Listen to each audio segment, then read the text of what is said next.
Hey, Pardon My Take listeners, you can find every episode on Apple Podcasts and Spotify. Prime members can listen ad-free on Amazon Music. On today's Pardon My Take, Week 4 of the NFL, we have the fastest 2 minutes. We recap every single game. Hank, I have to touch the mic because I have to get a little higher. Sorry about that. We talk about Brady Belichick, every single game recapped, who's back of the week, football guy of the week. It's a Monday show. It's a pack show, and it is brought to you by our friends at Dave & Buster's. Dave & Buster's adds more winning to anything and everything, from regular Friday nights to first dates, and especially to watching the game with the guys. It all gets more ding, ding, ding at D&B's, and this season there's no better place to watch football than at Dave & Buster's because you get more of everything that makes game day so great. You get more screens. Dave & Buster's has 40-foot wide TV screens. You get more food, the best menu out there. The more drinks. They have those drink towers so you can just drink with your fellas, watch the game all afternoon long, all evening long. More space for friends. There's always a spot at Dave & Buster's, and there's more fun for non-sports fans, too. Every friend group has a guy or gal that's not that into sports. Well, D&B is the place to be because they can game, win prizes, or just scarf down the table nachos while everyone else is watching the game. So, Dave & Buster's is the best place to watch games this fall. Add more ding, ding, ding to your game day with more food, more drinks, and more screen only at Dave & Buster's. Okay, let's go.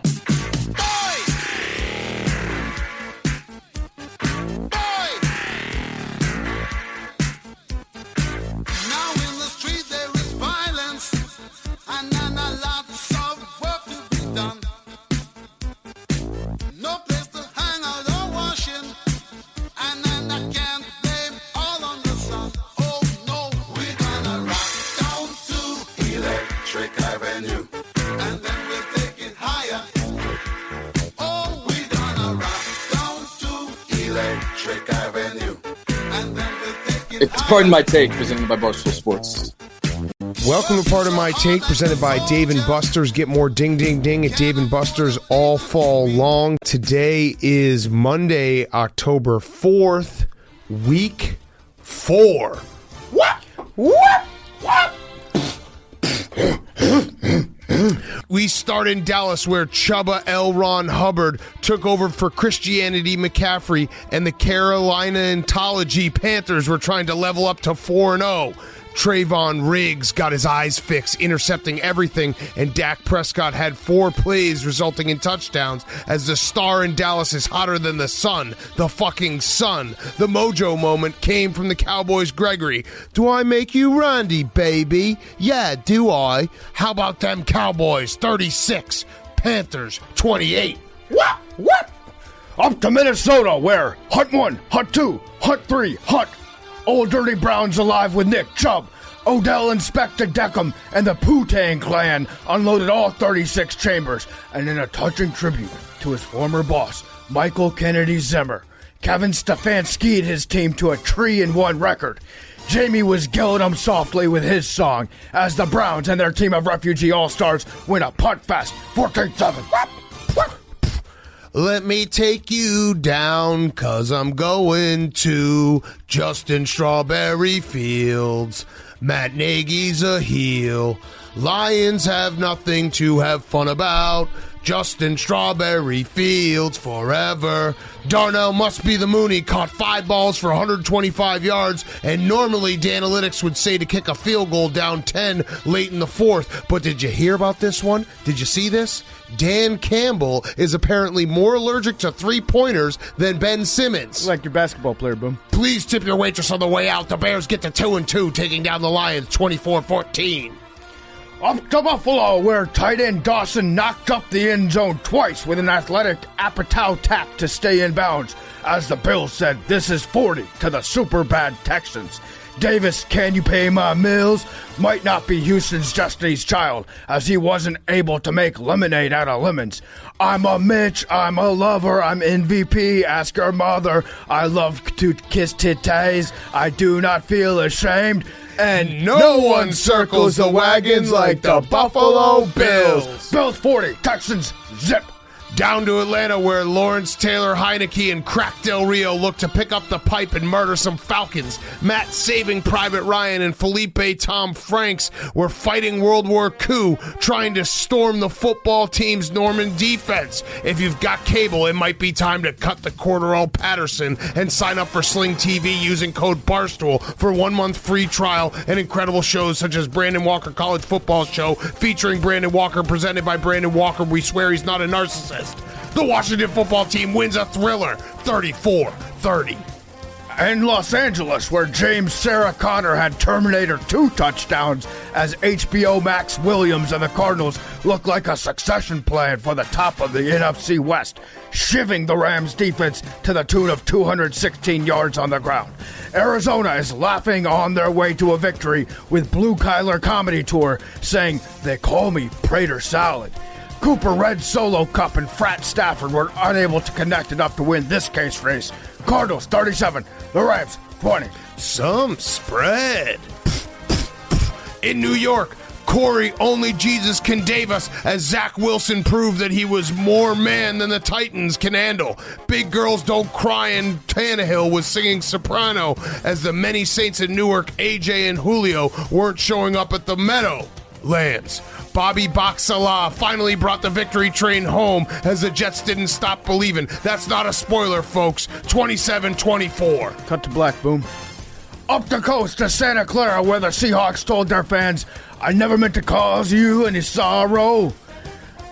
Dancing in the Freddie Purple Swain, and the Prince Kyle Shanahan had his Kittle Red Juice Shack, but he was forced to make his darling tricky play quarterback Trey Lance the starter in the second half.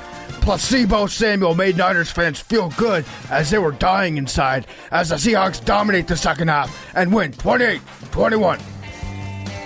Standing on a corner, Jameis Winston down in NOLA, such a fine sight to see.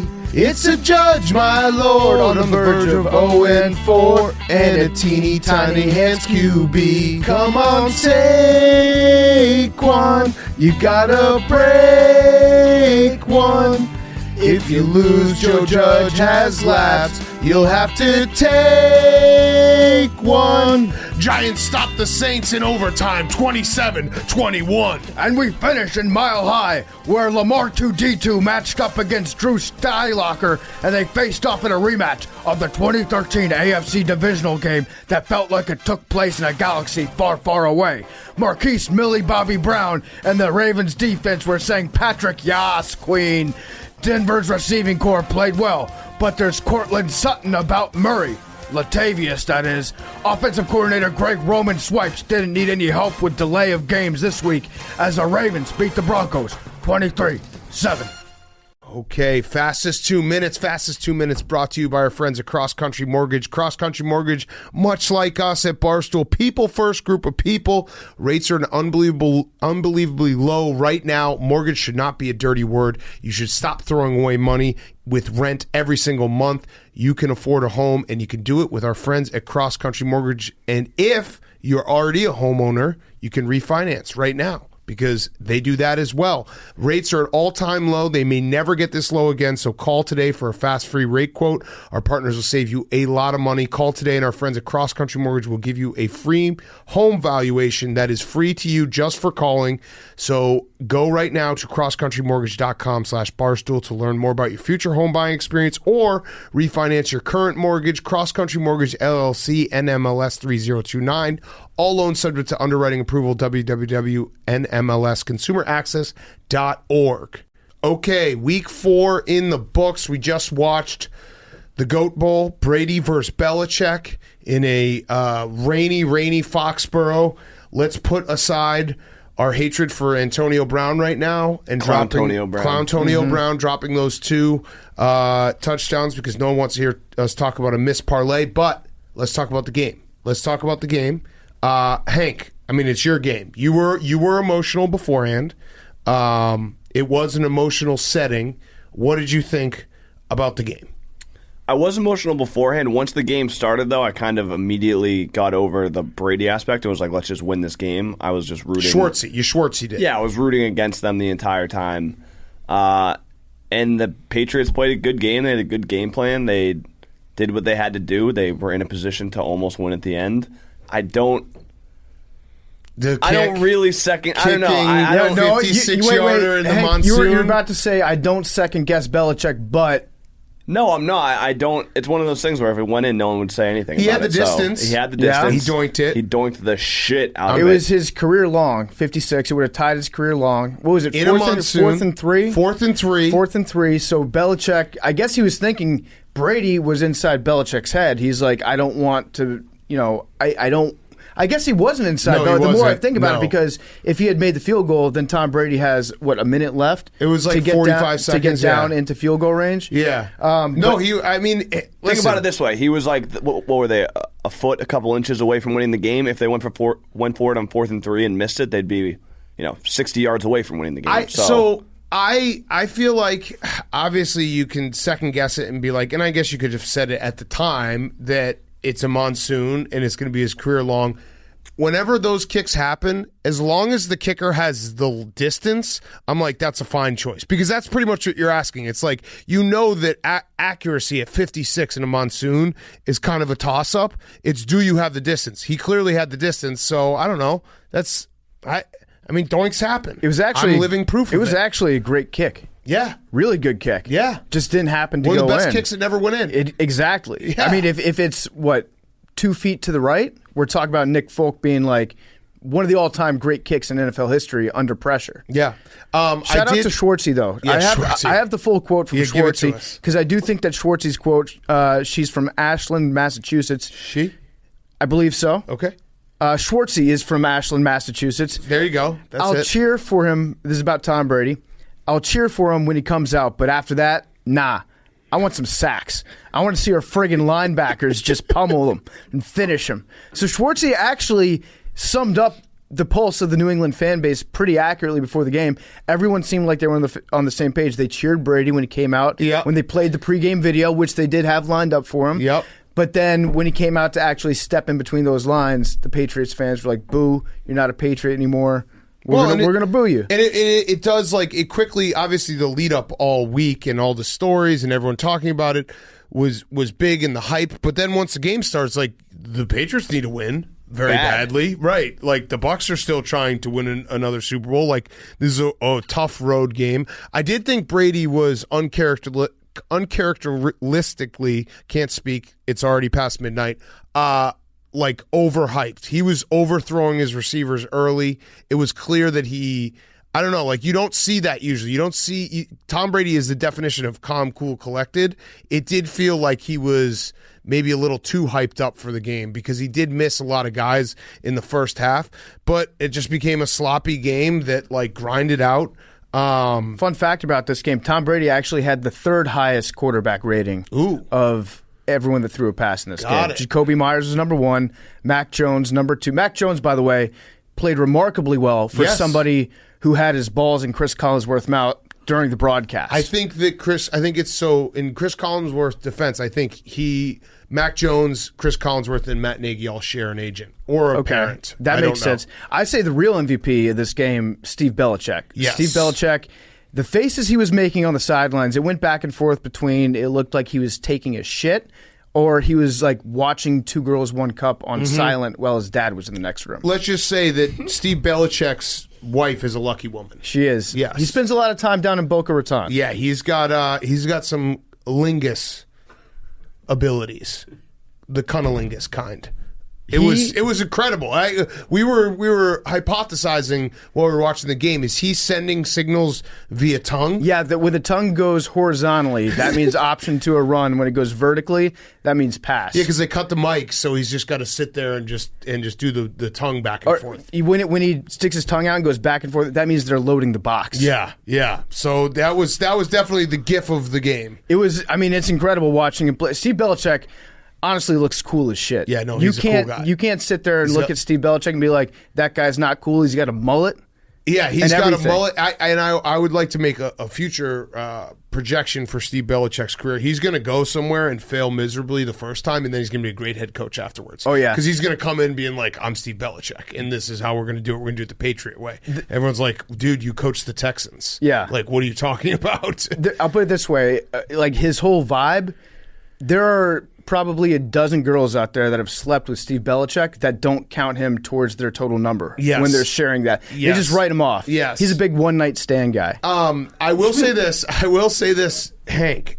I do think the Patriots are going to like round into form. Now, the AFC East, the Bills are clearly the best team in the AFC East, but I do think the Patriots are going to be one of those teams where halfway through the season, everyone will be like, wait, this team, why are they like getting points on the road? Why are people doubting? Like, they're going to flip a switch and everything's going to start kind of working a little bit. You saw the makings of it tonight. Yeah, it was definitely a step in the right direction. Last week after the Saints, I was saying there was no real hope. There was nothing to take away from it there was some good drives, whatever. It was just all bad. This was, all things considered, a great game. Just missed a kick at the end. Missed a kick at the end. And also credit to the Bucs defense. I thought the Bucs defense played pretty well overall. No, that's a good defense. Yeah. I mean, they don't have any cornerbacks. I don't know why their cornerback is out in punt return, but they don't have any cornerbacks. But I think the Patriots had -1 yard rushing. Yeah. And you know the Patriots want to run the ball, and they just, I mean, Vita Vea is a fucking monster. What's his full name, Jake? Yeah. Also, the Pats got fucked on that fumbled punt.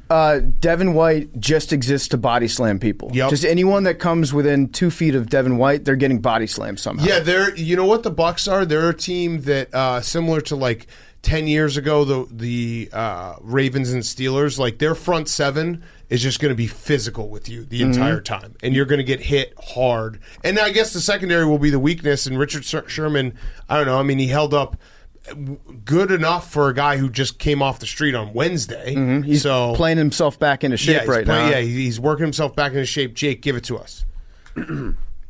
Tavita Tui. All right, forget it. Moments pass. No more Diet Coke for you, Jake. Tuliaki Ono, Tui Pelotu, Moses, Vahe, Fahoko, Falatau, Vea. Also, just throwing it out there, it is remarkable how much of a difference. This is not like a stunning thing to say, but just how much of a difference Gronk makes. Yeah. Because you could feel it when I almost said the Patriots. By the way, we should actually talk about that moment for real quick. When they started the pregame, right before kickoff, they showed Tom Brady coming out of the home locker room from like 2019, and Hank actually thought for a brief second that Tom Brady had decided to switch back to the Patriots. Like Tom he was like, wait, what? Tom was playing a trick on us the whole time. Hank was like, I knew it. I knew he couldn't possibly be a Buccaneer. Yeah. He went to he basically was like, as soon as he got back to Foxborough, he's like, I really miss this place. Signed a new contract with the Patriots and totally changed everything. You did have that moment. Well, the way they presented it, there left me no choice. It was like it wasn't. It was really sad to watch. I just kind of had to. I like alerted myself. I was like, "What's going on?" And then it passed. We should. You know what? We should do what the NFL refused to do tonight. We should take time to give Tom Brady his flowers. Tom Brady got the all-time yardage record. Oh yeah! Tonight he surpassed Drew Brees. Drew Brees got an 8x11.5 piece of paper that was laminated, I believe, to commemorate the event when he did it in New Orleans. Ignored his daughter. He ignored his daughter. Tom Brady did not get the opportunity to ignore his daughter, Drew Brees' daughter. That would have been great. Yeah, to just cold shoulder. Drew Brees' sons go out there and like hand him the award. Yeah, we should take time to acknowledge Tom Brady. No one else will, but Tom Brady, you are the greatest quarterback of all time. Billy, you have a paper plate right there. Can you write congratulations to Tom Brady, NFL all-time yardage leader? That was a lot of words you gave him. But the Buccaneers were in no huddle during when he broke the record, so then when the refs stopped, Brady got pissed. Actually, kind of shows that he's more of a pro than Drew Brees, because Drew Brees made it all about himself. He did. So he just grabbed the ball and fired at equipment manager to get it off the field so they could get a new ball. Wait, so you're telling me Tom Brady took the ball and then got rid of it real quick so they couldn't send that ball to Canton? Yeah. And possibly test it? Kind of. Got it. Drew Brees also, I don't want to diagnose a guy who's retired, but he was like kind of flexing his right hand, so I think his shoulder's still hurt. Or his rib. It did look like he was uncomfortable. He still needs shoulder surgery. The NFL also has a flag problem. Yeah. I think we need to discuss this. They Well, have a real flag problem. It's every time anything cool happens during a game, there's a flag that pops up, and that cool thing that we all just saw, that we all enjoyed watching, turns out that didn't actually happen. It's the pendulum that's swinging, because last year there were so many there were so many fewer flags, and I think they did it because they're like, we just want football to happen, we want points to be scored, we want people to forget about coronavirus. Now it's swung back, and it's flag every single play. I mean, we watched. You know, when you watch the entire slate of football games, that, like, we'll get to it, but that, like, Vikings drive, there was just flags everywhere. Like, you basically now at this point as a football fan, you have to watch the game, and then you have to hold your breath for 5 seconds after every big play. It's the worst part. Yeah. After every play, it's like, I don't know if that happened yet. I need confirmation. Yeah, right. I need the absence of a flag to tell me that what I saw really exists. Or the opposite, when something bad happens and you're like, but where's the flag? Yeah. Right. It gives so much false hope. But Yes. I think who it affects the most, well, one, offensive linemen are getting called for a lot of holds. Yep. Two, it's just impossible to play cornerback in this league. Correct. Anytime you touch somebody, you're not allowed to touch anybody. And playing cornerback has got to be the toughest job on a football field. Well, I'm not talking about like necessarily like the physical, like getting beat up all the time. I'm saying like skill wise and what you're allowed to do in order to be good at your job. It's impossible. Yes. It's like if you're a personal injury lawyer and you can't do coke. It's impossible to be a good cornerback in the NFL. It makes guys like Trayvon Diggs and what he's doing look incredible. All right, so actually it's a perfect segue to Washington football team, Falcons, first game up. That roughing the passer call that Chase Young got on Matt Ryan was, I think it was just a sympathy call because Matt Ryan like crumpled, his body crumpled. It was almost like the Kill Bill when you get the shot in the heart and then 5 seconds later you die. He got hit in the face and then he was fine and then he just crumpled. Okay, so what happened was he actually got hit in the chest and shoulder. Yes. It didn't hit his face at all, but Matt Ryan at this point in his career, if you hit him hard, his body's going to react like that and just shut down temporarily. Chase Young didn't touch his head. This is, I think, the third or fourth time this year that Chase Young has been flagged for hitting a quarterback and not apologizing to them on the way down. So I have a theory, and I looked it up. I think that the quarterbacks that get the roughing the passer calls, it's just purely sympathy. We feel bad for this guy because I looked it up. The top three most roughing the passer calls against in the last 10 years, Ryan Fitzpatrick, number one, which makes sense. Really nice guy, went to Harvard, playing on like bad teams usually, trying to make plays. Also, the beard extending gives him more face to hit. Yep. Matt Ryan, number two. He looks sad all the time out there. He gets crumpled. And then Matt Stafford, number three. Lions, like, oh, we feel bad that you're just out here getting smoked all day. We're just going to throw a flag. And then I looked it up and I went per game in the last 10 years. Josh Allen, number one. That's just because he's crazy, so we'll cross that out. Fitzpatrick, again, number two. Josh McCown, nicest guy in the world. RG3, number four.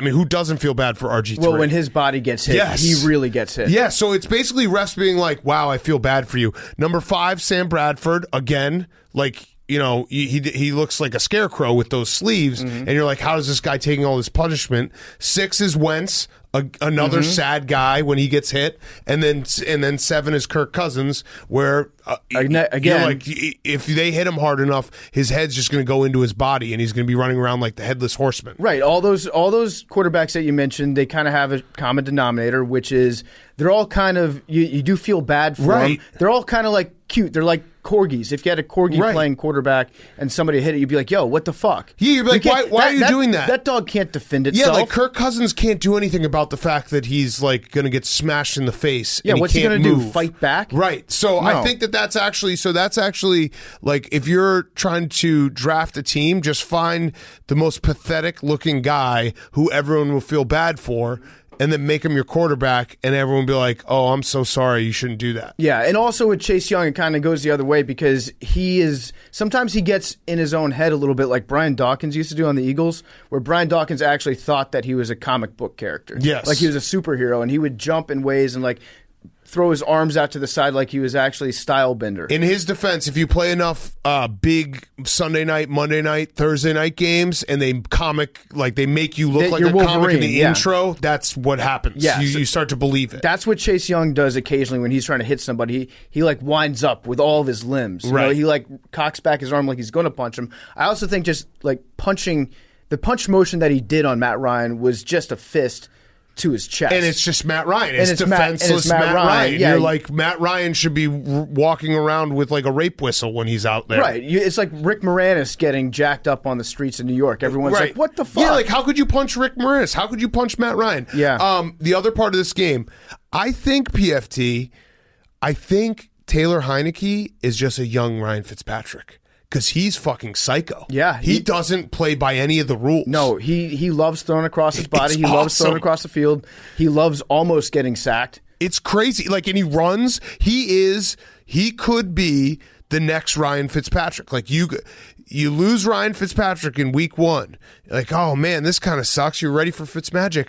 I think Taylor Heineke has that, like, volatility about him where 1 week he looks terrible and the next week he's making plays that make no sense and throwing it, falling down and throwing it up in the middle of the field and somehow it becomes a touchdown. They catch it. Yeah, well, that touchdown was like, that was the dumbest thing. Yeah, like, what are you doing? And then even the touchdown to win the game, he's running all the way to the left and he like looks back and throws all the way across the field to the right. Yeah, no, you're right. I think there's some similarities between his game and Fitzpatrick in that you feel like you're on a great drug, and then sometimes you feel like you're on a really bad drug watching him. And many people do say ODU is the Harvard of Virginia safety schools. Yep, that's fact. There's something to that too. I love his hard count, and I also hate Jack Del Rio's defense. I still hate it. It's broken. Here's the problem, Jack Del Rio's defense.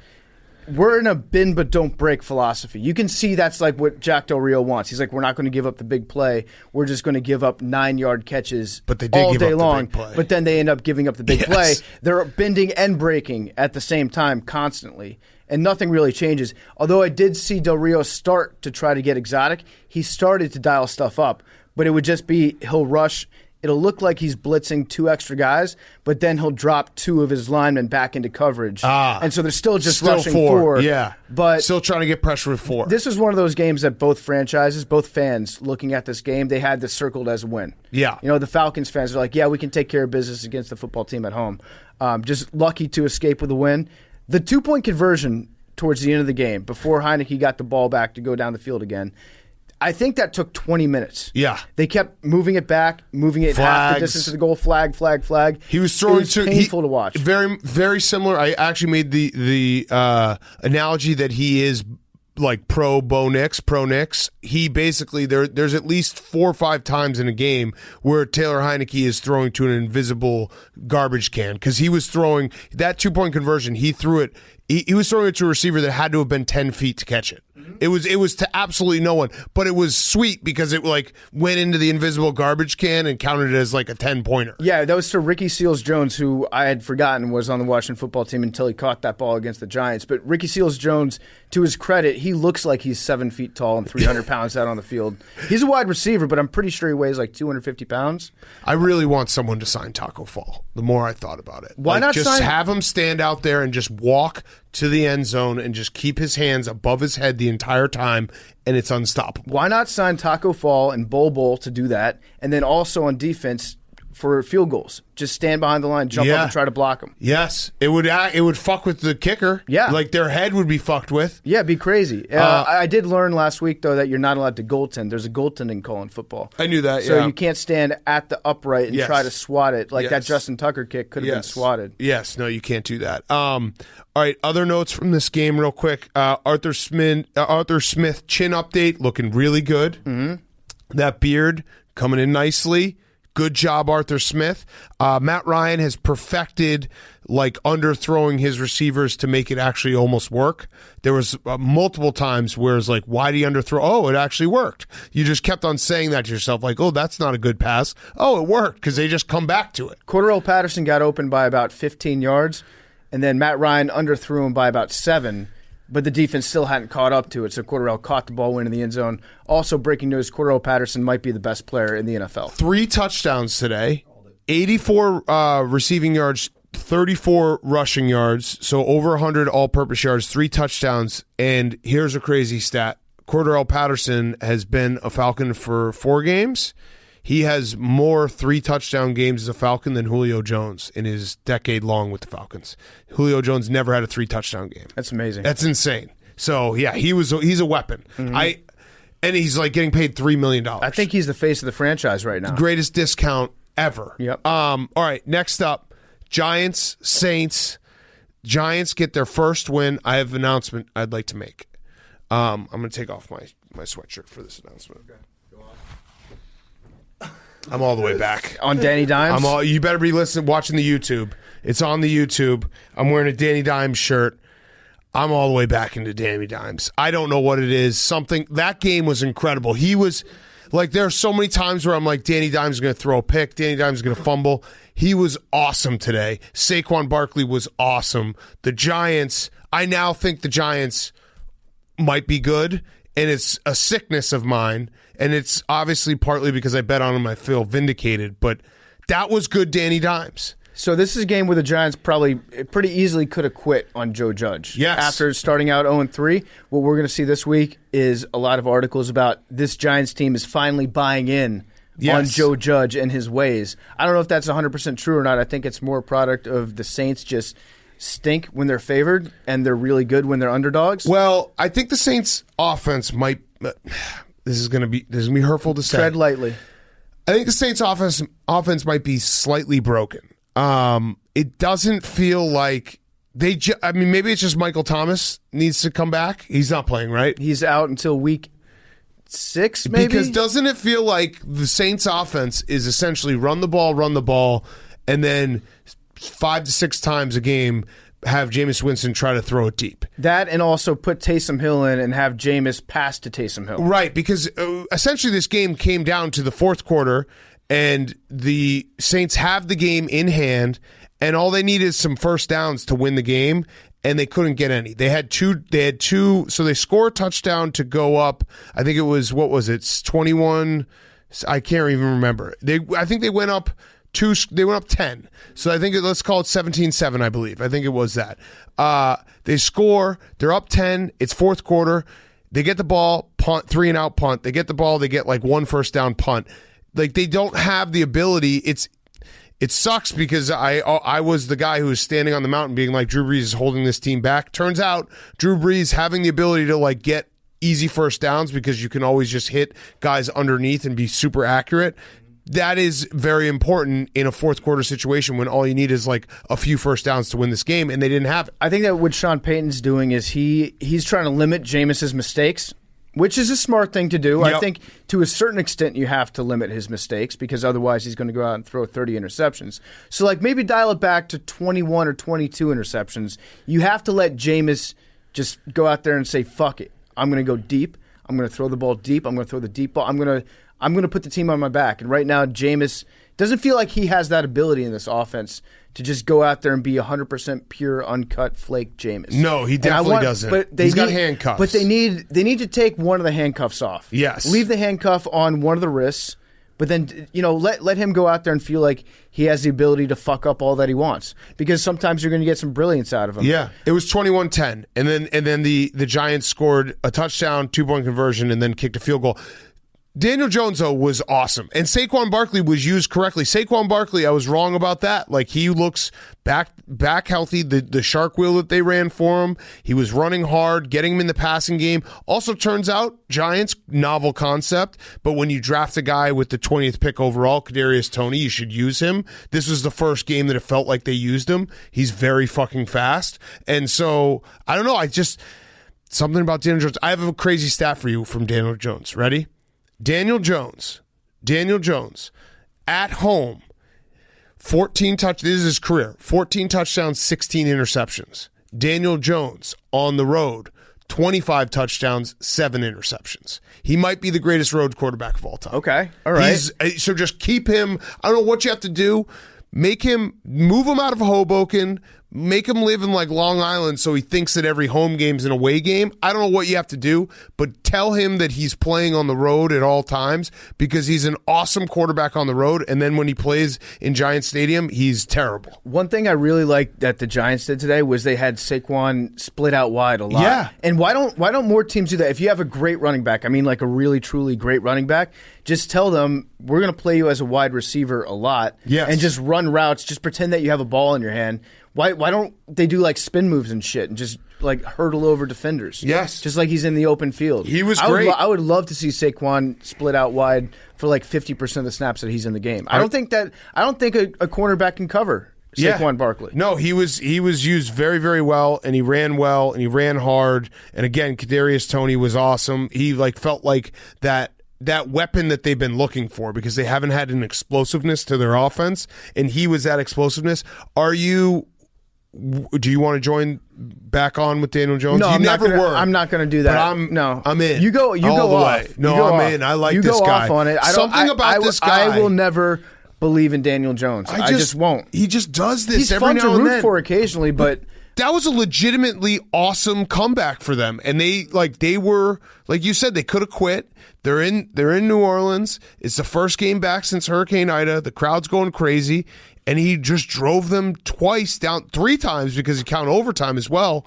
He was awesome. Like that's a win that you can hang your hat on if you're a Daniel Jones believer like myself. I'll give a lot of credit to Daniel Jones, but I'm not going to, like next week, are you going to be like, Daniel Jones go out there and win? On the road. But if he's on the road, then he's at Dallas. He's going to win that game. One thing that they won't tell you, if you look at the box score for this game, he should have had another touchdown pass. Yeah. John Ross caught that deep ball, fumbled it, recovered it himself in the end zone.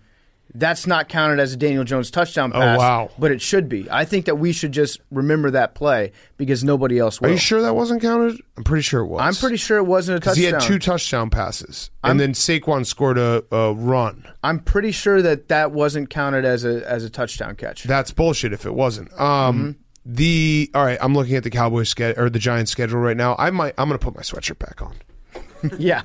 I'm looking at it right now. They're playing at the Cowboys versus the Rams at home, which is a problem at home, versus the Panthers at the Chiefs. Mm-hmm. So yeah, I'm going to put my sweatshirt back on, and everything I just said about Daniel Jones and the Giants, I'm going to temper that because there's a good chance they don't win a single game like in the rest of October. Daniel Jones well into November. And they play the Raiders and then the Bucs. Daniel Jones is a good enough quarterback to root for occasionally when you bet on him.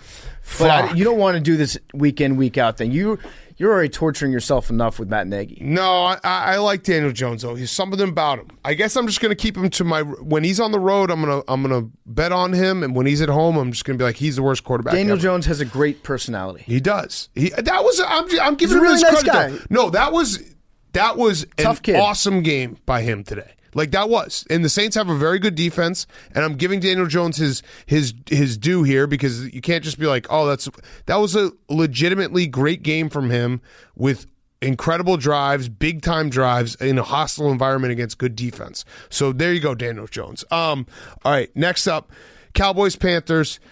I was saying it before, but I do think the Cowboys are good. I really do. I think the Cowboys are good. The Panthers, like this game was finished 36-28, but that's not really indicative of like what happened on the field because the Panthers scored a touchdown late.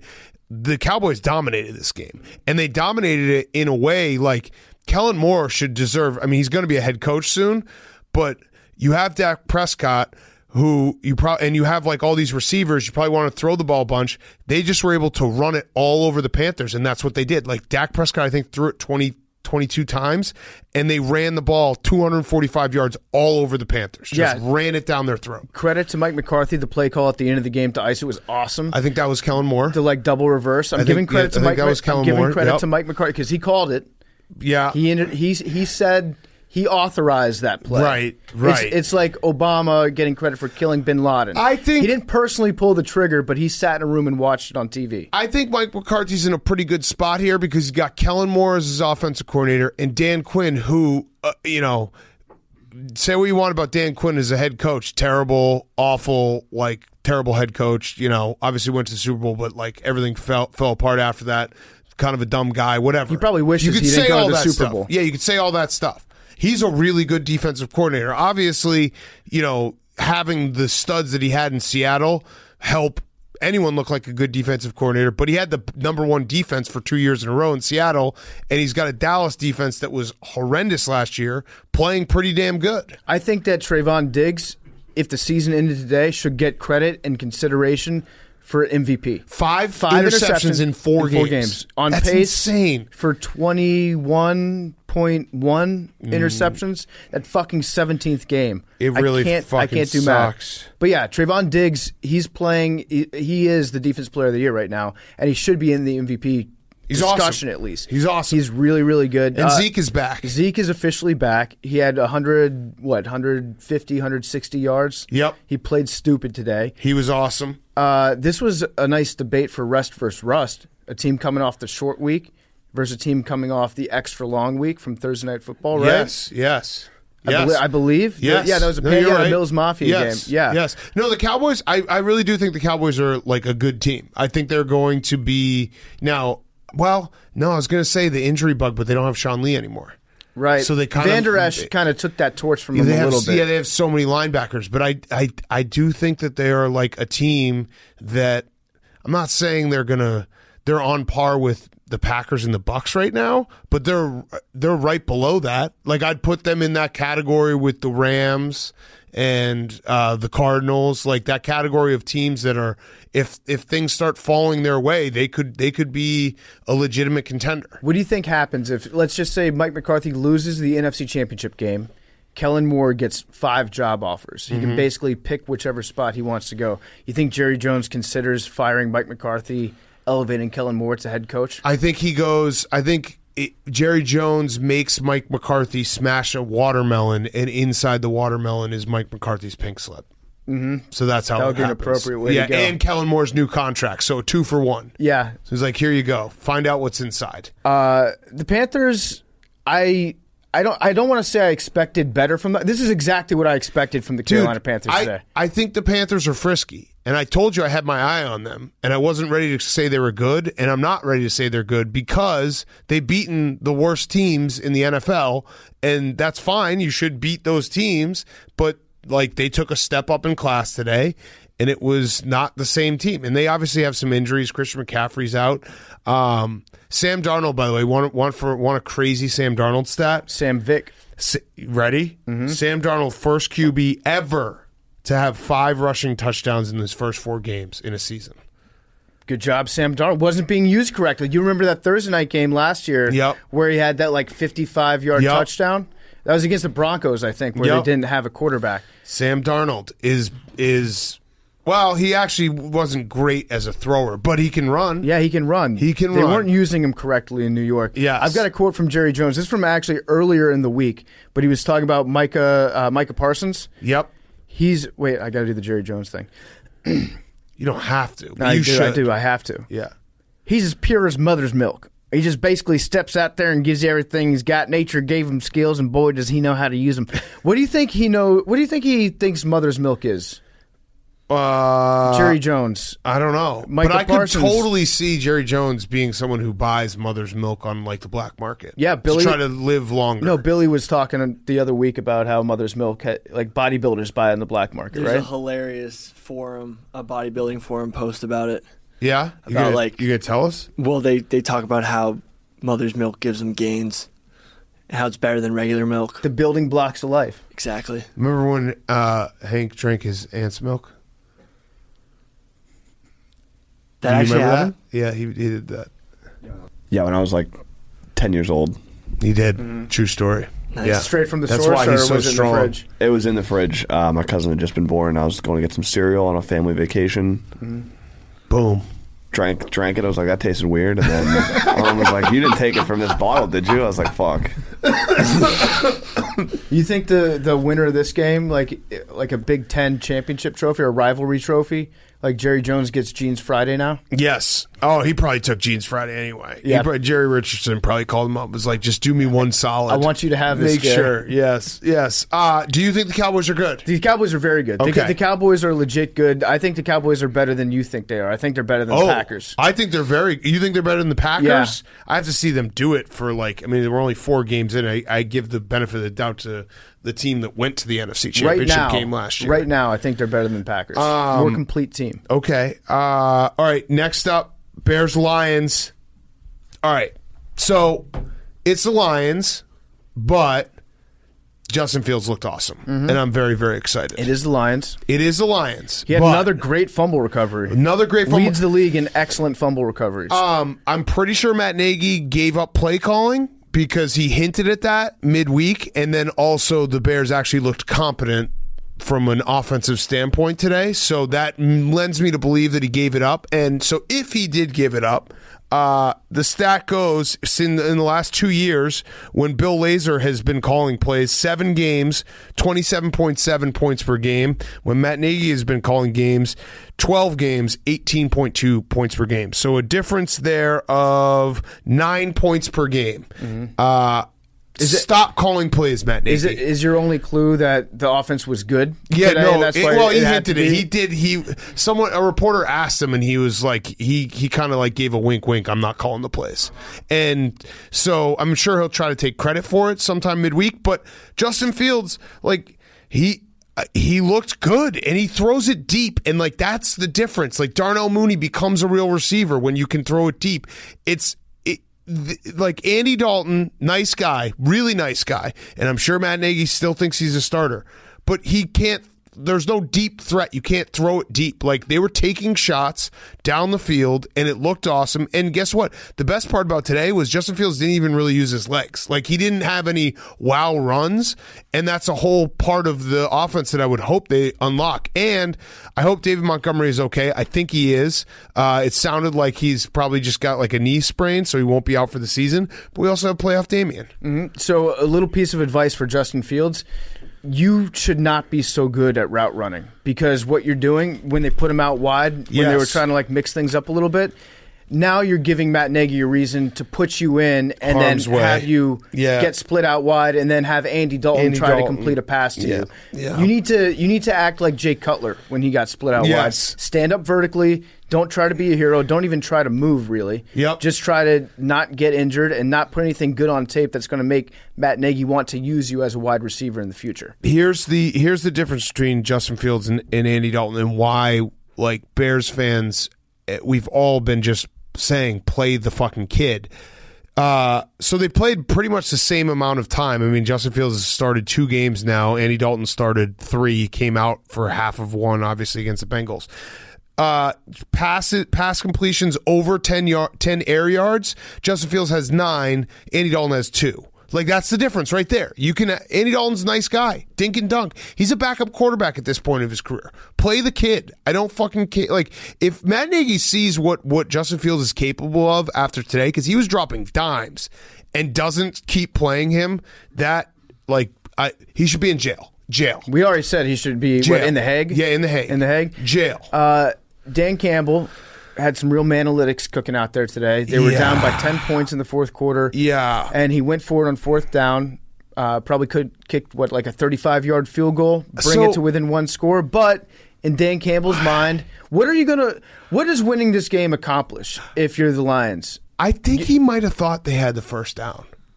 Really? There's no other explanation. For people who didn't watch the game, the Lions had 4th and 1 with 3.5 minutes left on the 5-yard line, and they're down 10. And they ran a 4th down play and didn't convert it. Yeah, so why not just kick the field goal, stay within the number? Everybody's don't know. happy. He doesn't have to win any games. You have a little bit of momentum. The Bears kind of took their foot off the gas, and it was kind of getting that weird, what's going to happen here zone, and that would have extended the game and put pressure on the Bears. Instead, the opposite happened, and the game was over. Man Campbell's analytics say 7 points is more than 3 points. So we try to maximize how many points we can get. And so he's like, fuck it, I'll go for the 7 instead of going to make it a 1-score game. I can tie it with a field goal later. Yeah, later. We can worry about the kicking game later. I'll push that off till the end. I'll do the hard work now while it's in front of me. Don't put off to tomorrow what you can do today. But yeah, didn't really make a lot of sense from a numbers or logic or mental capacity. None. I'll put it this way. Maryland State record holder Rex Ryan, when it comes to creativity and problem solving, could have seen that if you go ahead and you kick the field goal now, then you extend the game, you can get 7 points later. Correct. But Dan Campbell didn't see that way, and that's why Dan Campbell's Dan Campbell. I don't really have a problem with anything Dan Campbell does as long as his team keeps playing hard for him. Yeah, but that was very stupid. And also the Lions, I do feel bad for the Lions. I mean, I was very happy watching that game. Justin Fields made me very, very happy. It was like a joy was brought back in my life after the debacle that happened last week. But the Lions, they remember how last year we would talk about how the Falcons just invented new ways. The Lions, they break records that are just insane. So they went 1 for 5 in the red zone. Not 1 for 5 like they scored once out of 5. Like, or not like they like kicked a field goal instead of getting a touchdown. They scored once out of 5 in the red zone. Not only that, but in their first three drives of the game, they got inside the 10 and came up with 0 points. Fumble, and turnover on downs. That hasn't happened since 1993. That's an insane Was Lions it also the thing. Lions then, too? I don't know if it was also probably the Lions. was the Lions. But it's like, that's such an insane think about it. To drive to the 10-yard line or like closer to the end zone. So I think they got to the 5 in one of them.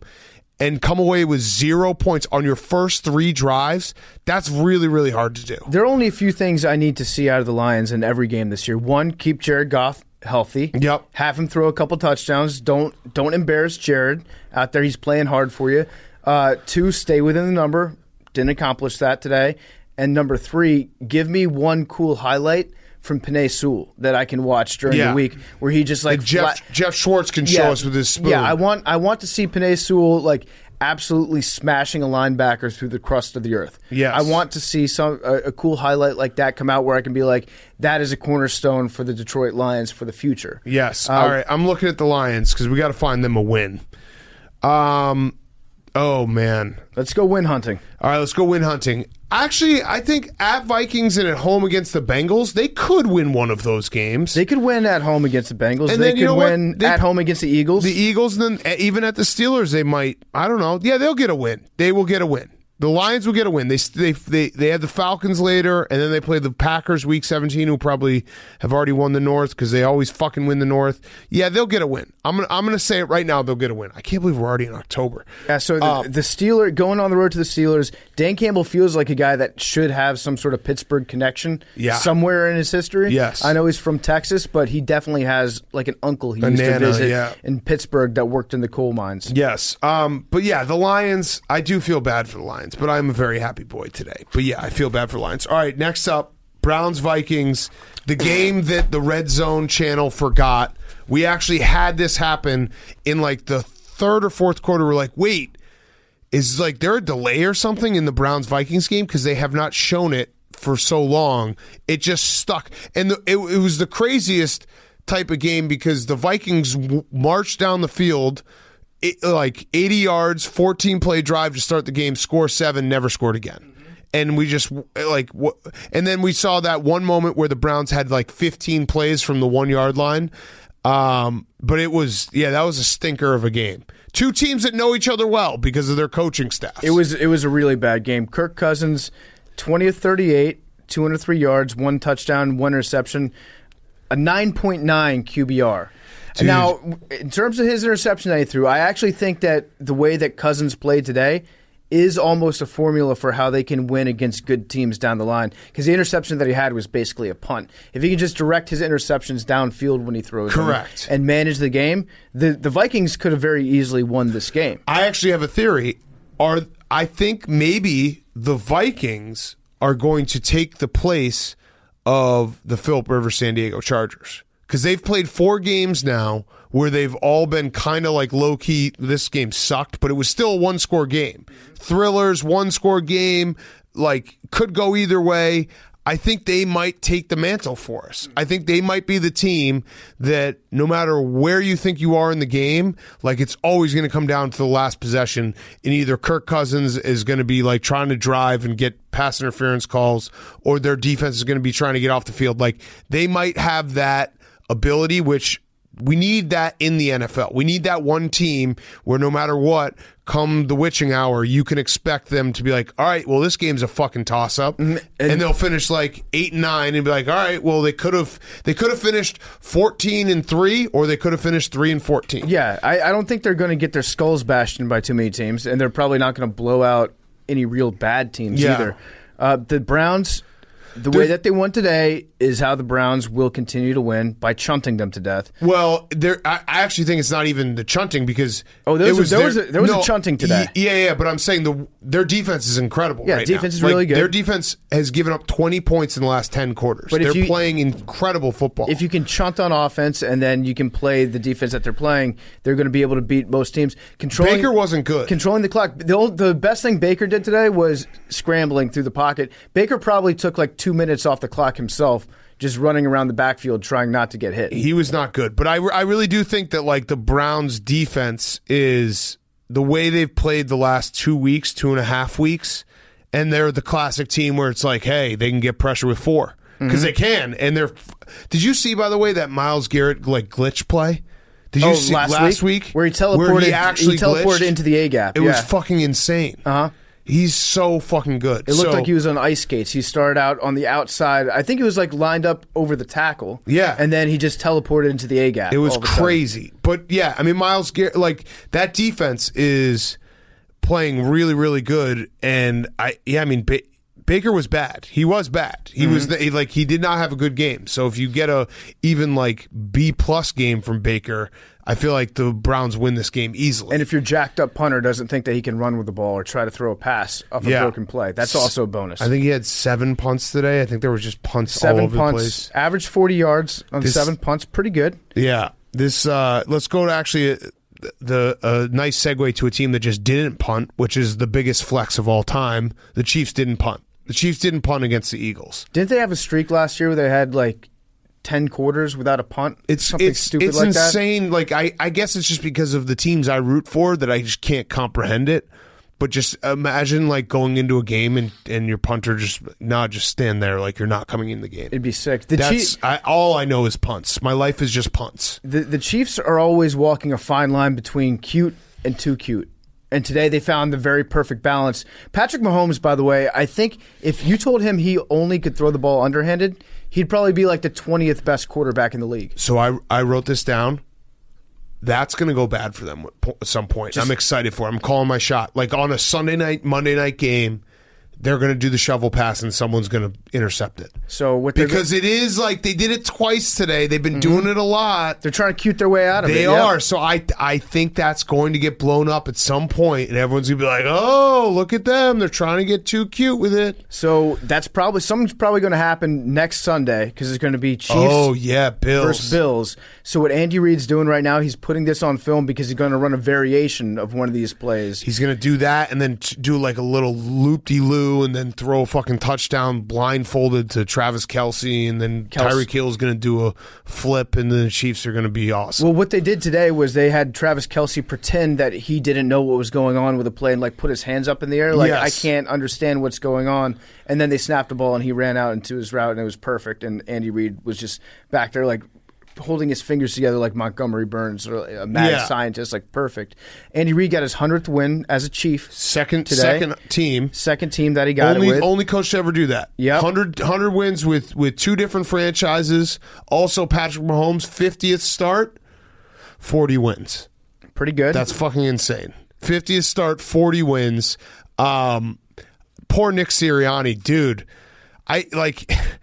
It's so funny watching that game And the number one rule is you don't beat the Chiefs with field goals. And Nick Sirianni was like, I'm going to beat the Chiefs with field goals. I'm going to be the first. He even the start of the game, he was like a 4th and 3. He's like, I'm going to kick this field goal and we're going to 3-point him to death. And then you just slowly, as the game goes on, he keeps kicking field goals. They keep scoring touchdowns. And then you look up at the scoreboard and you're like, wait, we're down 20? How'd this happen? I also think Nick Sirianni got gun shy because he scored 3 touchdowns that got taken off the board due to flags. And so he was like, you know what? I don't think we can score a touchdown without getting a penalty, so let's just kick field goals when we're down in the red zone. You can't beat the Chiefs with field goals. I'm looking it up right now. Also, shout out Chris Jones, the fumble recovery. Probably the most relatable thing that happens on a football field is when defensive lineman tries to pick up a football and score, like stay on their feet and scoop the ball and score, knowing that they've been taught a million times over to just fall on it. But in that moment, they're like, this is my moment. I'm going to get all the glory. And watching them like kick it and like the yakety yak song starts playing, the ball went off a ref. It was very, very funny, and I also just feel really bad because I know that defensive linemen, like, they got these big fucking hands and they're trying to grab this ball, this slippery ball, while also keeping their feet. It never works out. It's always funny, and I want them to always try to do it. Fuck falling on the ball. Give us the funny moment. Ironically, you know who has really good hands? Who? JPP. Yeah. As far as defensive linemen go. He does. No, he does. He really does. Yes. I don't know what it is. Like doing addition by subtraction, I guess. Yeah. But most defensive linemen, when they get it, it turns into just like somebody who does a dizzy bat race trying to play putt-putt golf. It doesn't work out. All right, here we go. 4th and 3 at the Kansas City 11 to start the game. Field goal. Nick Sirianni, I don't know what you're thinking there. Then they go, let's see, I think it was 4th and 7 at the KC 7 field goal. So that's 2 where they're just like, hey, we're going to field goal these guys to death. Mm-hmm. Then they go again in the second half when they're down 8. He's like, oh, my God, 4th and goal at the 3 field goal. I didn't know he did that from the 3.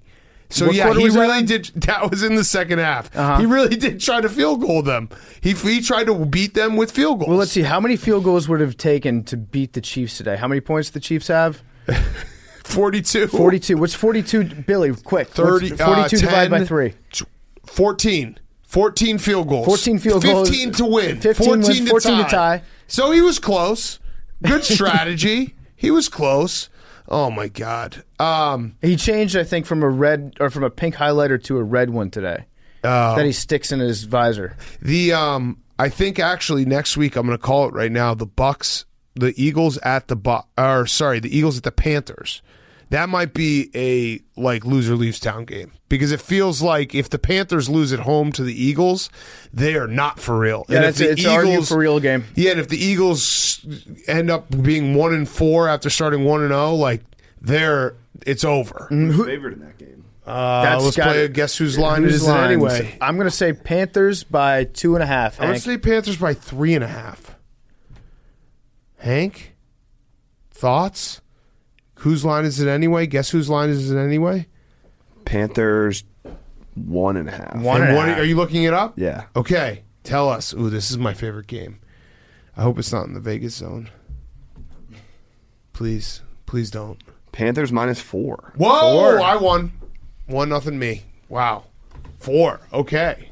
That's probably right. You know, I think they got that right. That line's probably going to move down 1.5 No, they probably points. got that right. All right, before we get to the next game, PFT, you got a quick word from our friends at Coors Light. Yeah, right? I love Coors Light. I was drinking Coors Light last night, actually. Coors Light, the mountains were an all-time record blue. It's football season. You guys know the mountains are blue. There's no better beer to drink in the world if you're tailgating or if you just need some time to chill. If you feel like you're always on, you need a moment to chill, you got to hit the reset button. You got to smash the reset button, get ready for what's next, because these days everything is go, go, go. But there's only one beer out there that's literally made to chill, and that's Coors Light. The mountains on the bottles and cans, they turn blue when your beer is cold. That way you always know when it's time to chill. I actually had Jake look up the Pantone for me last night. Jake, was that the bluest blue that we've ever had? It was up there, I think it was definitely on the Mount Rushmore of blues. And when you crack open a Coors Light, it's perfect for chilling. It lightens your load. It takes you to a better place. It cools you out. Coors Light is the perfect refreshing beer for chilling, and especially for tailgating. College football season and NFL season, Coors Light is the one that I choose when I need to unwind. When you want to hit reset, reach for the beer that's made to chill. Get Coors Light in the new look delivered straight to your door with Drizzly or with the Instacart. Go to CoorsLight.com/take, CoorsLight.com/take. Celebrate responsibly. Coors Brewing Company, Golden, Colorado. All right. It's time, Billy. Jets, Titans, Zach Wilson. Wow. Took a big step today. Zach Wilson. A winner. Wow. It was his coming out party. It was amazing. Mm-hmm. He threw half as many interceptions as he did the week before, which was half as many as the week before that. So next week he'll only throw half an interception. And he'll never throw 0 interceptions. Right. It'll be like the arrow will never hit the target. Right. But he made a couple mistakes. He should have thrown it away on 3rd and goal, but he got sacked for a loss. They were going to go for it on that. It was 3rd and 1, and then it was 4th and 6, and that's why they kicked the field goal. But there's places he could have improved, but he was the player that I thought he always was, and that I've been trying to convince you guys he is, and he threw absolute bombs. The bomb to Corey Davis was awesome. And Billy, the nice part about watching Zach Wilson and the Jets with Billy is every time he scrambles, Billy just screams out he's off platform. And it's fun. It's fun to be like, oh shit, he's off platform. He's deplatformed. Alert. That's when he's the most dangerous. Yeah, that's when he's dangerous. Exactly. It's on Parlor. Watch out. He gets real crazy with his takes. But you're right, because when he does kind of like step out of that box and you don't know what he's going to say or do, exactly. That's when he hurts you. When he's in the pocket, just posting normally, you can like read his eyes. You know, got it from his mama. Yes, that is true. That is true. I was thinking about it more. Going into today, I did take the Jets, not just because A.J. Brown and Julio Jones were out, which you have to mention with the Titans losing this game, but thinking about it, like going back and thinking about it, the Jets played week 1, they played the Panthers, who up until today were playing very good defense, but the Panthers week 1 on the road, tough task for a rookie. Then Zach Wilson played, I would argue, the 2 best defensive minds in the NFL in Bill Belichick and Vic Fangio. So having to then play the Titans, who have had defensive problems, like this is probably more what Zach Wilson is than the first 3 weeks. So you have to be excited if you're a Jets fan. Like that's a win if you're a Jets fan, because their defense is actually playing really hard and playing well. Well, think about this. So they had the defense was on the field for 40 minutes, and they only let up 2 touchdowns. And they sacked Ryan Tannehill 7 times. Yeah, it was insane. So the Jets, like, if you're a Jets fan, this actually, I know it's just 1 win, but this is a big win because you saw Zach Wilson, you saw the flashes. The throw to Corey Davis was fucking sick. He had the big plays, wow plays. The defense is playing hard for Robert Salah. And yeah, if you're a Jets fan, like you legitimately should be. This is probably the best day for New York football in like a decade. If you're a Jets fan, you have to be happy with everything that you saw on Sunday, except for how often fucking Fireman Ed is on TV doing those Uber Eats commercials. The man abandoned the franchise, and you know that he's just waiting to come back in full force, get back in the stands as soon as Zach Wilson starts to turn into the quarterback that Billy believes that he is. Fireman Ed, I'm sorry, you're a fraud. You're out. You self-selected out, which I think that every grown man should have the right to do. Your body, your choice, Fireman Ed. You should be able to abort your franchise decisions. Mm-hmm. But unless you're a Texans or Cowboys fan. But you can't come back. Well, you can, but just only before week 6. Got it. People are going to get mad. Yeah. You guys talking politics? But Billy, like Fireman Ed, he's trying. You can see it in his eyes. He wants to come back. Yeah, let Billy's brain catch up real quick. He'll probably. I got so off track. Hold on. All right, here we go. And then you guys went off the tangent. Yep. I actually, this may be getting overconfident, but I think they're gonna shellac the Falcons. A shellacking. I think the Falcons shellac. We're gonna shellac them in London. Yeah. After 40 minutes on the field. I think the defense is going to be off the field. No, I'm saying like 40. Like that's a long flight after 40 minutes on the field. Right, but I think they're in for shellacking. Make sure you hydrate. I think New Yorkers travel better than Georgians. Oh. So yeah. Okay, there you go. Yeah, okay. All right. do better overseas. No, but that was get a it. legitimately exciting game for it's similar to the Giants when I was saying Daniel Jones, you should be excited. If you're a Jets fan, that is probably the best day you've had in a couple of years. I mean, when a rookie quarterback has success, it's okay, they're successful. But when you see those flashes of greatness, yes. That's Yes. unteachable. It would be Yes. tough if you had to go another couple weeks without seeing those flashes. Just telling everybody, trying to convince everybody those flashes will be there eventually. But you have something to look forward to because you saw a little bit of it today. Yeah. Pandora's box. It's out of the bag. When I saw Justin Fields Schrodinger Justin Fields throw deep, that's all you need. You just need those flashes. But that will tide you over. But you get that rush every time he's scrambling. Yes. And it's whoa. Whoa. He might throw a bomb. Yeah. He might throw a touchdown. He may say right fuck now. it and throw an interception.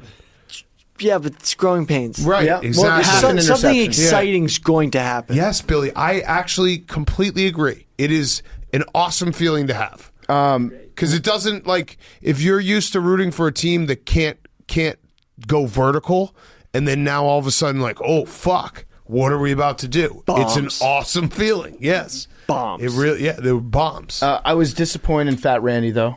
I thought that Fat Randy had a great opportunity to cement himself into NFL lore if he had made that field goal, gotten us a tie. A tie would have been a very funny result for this game. The game never ended. It went for 7 hours. Yeah, if it had just kept going on and on and on and on, give us one more possession coming back with the Jets, time enough for Zach Wilson to actually win the game straight up. A walk-off touchdown would have been great. But Fat Randy, the field goal, it drifted wide left. Now, we don't know if there was a route underneath the field That's we true. saw in Cincinnati. We don't know if Fat Randy pulled a muscle or if there was something else that happened on it. But we do know that Fat Randy is back to looking thick. Yeah, thicker than hell. And I think his arms have gotten skinnier, which listen, if you're a bigger guy like myself, you need to make sure that you do some curls, because if your arms look skinny and your gut is big, it's a really bad combo. Yeah, he had a layering problem. Well, he's always had kind of a layering issue where Yes. he wears a couple sweatshirts underneath his pads. Yeah. I don't know what's going on with that, but I think he actually has the sweatshirts that have pouches at the bottom. Yes. So when it pokes out the bottom of his jersey, you can't tell if that's his belly or if he's just, got a couple hoagies in there for later. Listen, the decision on how many layers to wear as a bigger man is life and death, because you do want to layer, because layering hides a lot of bad things. But then when you layer too much, remember, Hank, when we went to the NLCS 2015 Mets Cubs, and I went 6 layers and I looked like the fucking Marshmallow Man?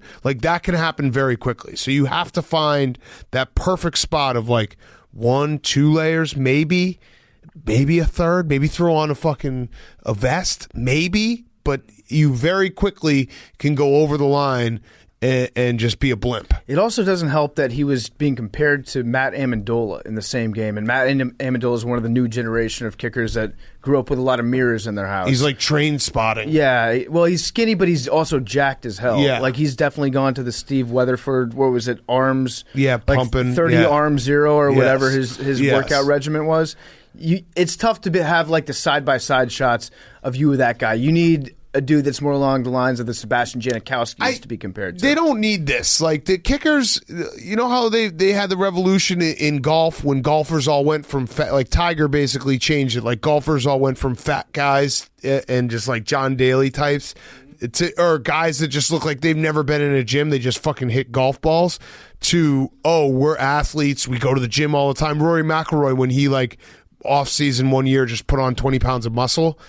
Kickers, let us have kickers still be the guys that we can be I could take him in a fight. Either be fat or be one of the really wiry, tiny guys that looks vaguely French all the time. Like a Grammatica, a guy with a giant helmet that is so unathletic that you injure yourself celebrating a made kick. What's happened to the kicking position is it's become a race to get that extra 5% distance on your kicks, which really only matters for the Instagrams that you post of you kicking the 72-yarders in practice. It's a 5% extra distance that no coach will ever let you attempt in a game unless your name's Justin Tucker. Right. Anything if you're automatic inside or Nick Folk. Yeah, 50. If you're automatic inside 52 yards or a decent kicker inside 52, you don't need to be jacked up to get that distance on. Right. It's just basically so that you can post something on Instagram of you working out shirtless. Right. And then people will be like, yo, this guy's built different. Kickers posting on Instagram. It's tough. Gross. It's really gross. It is gross. You would never catch me doing that. No, ever. Ever. Never, ever. Never. Billy, any last words on Jets? Last point on the Jets defense, they have the least amount of passing touchdowns allowed out of the whole NFL. Oh, wow. Okay. And it would have been less if it wasn't for that pass interference call that led to the last touchdown. Okay. Nice, Billy. That's actually a great stat. Yeah. Speaking of the Titans, let's go to the next game.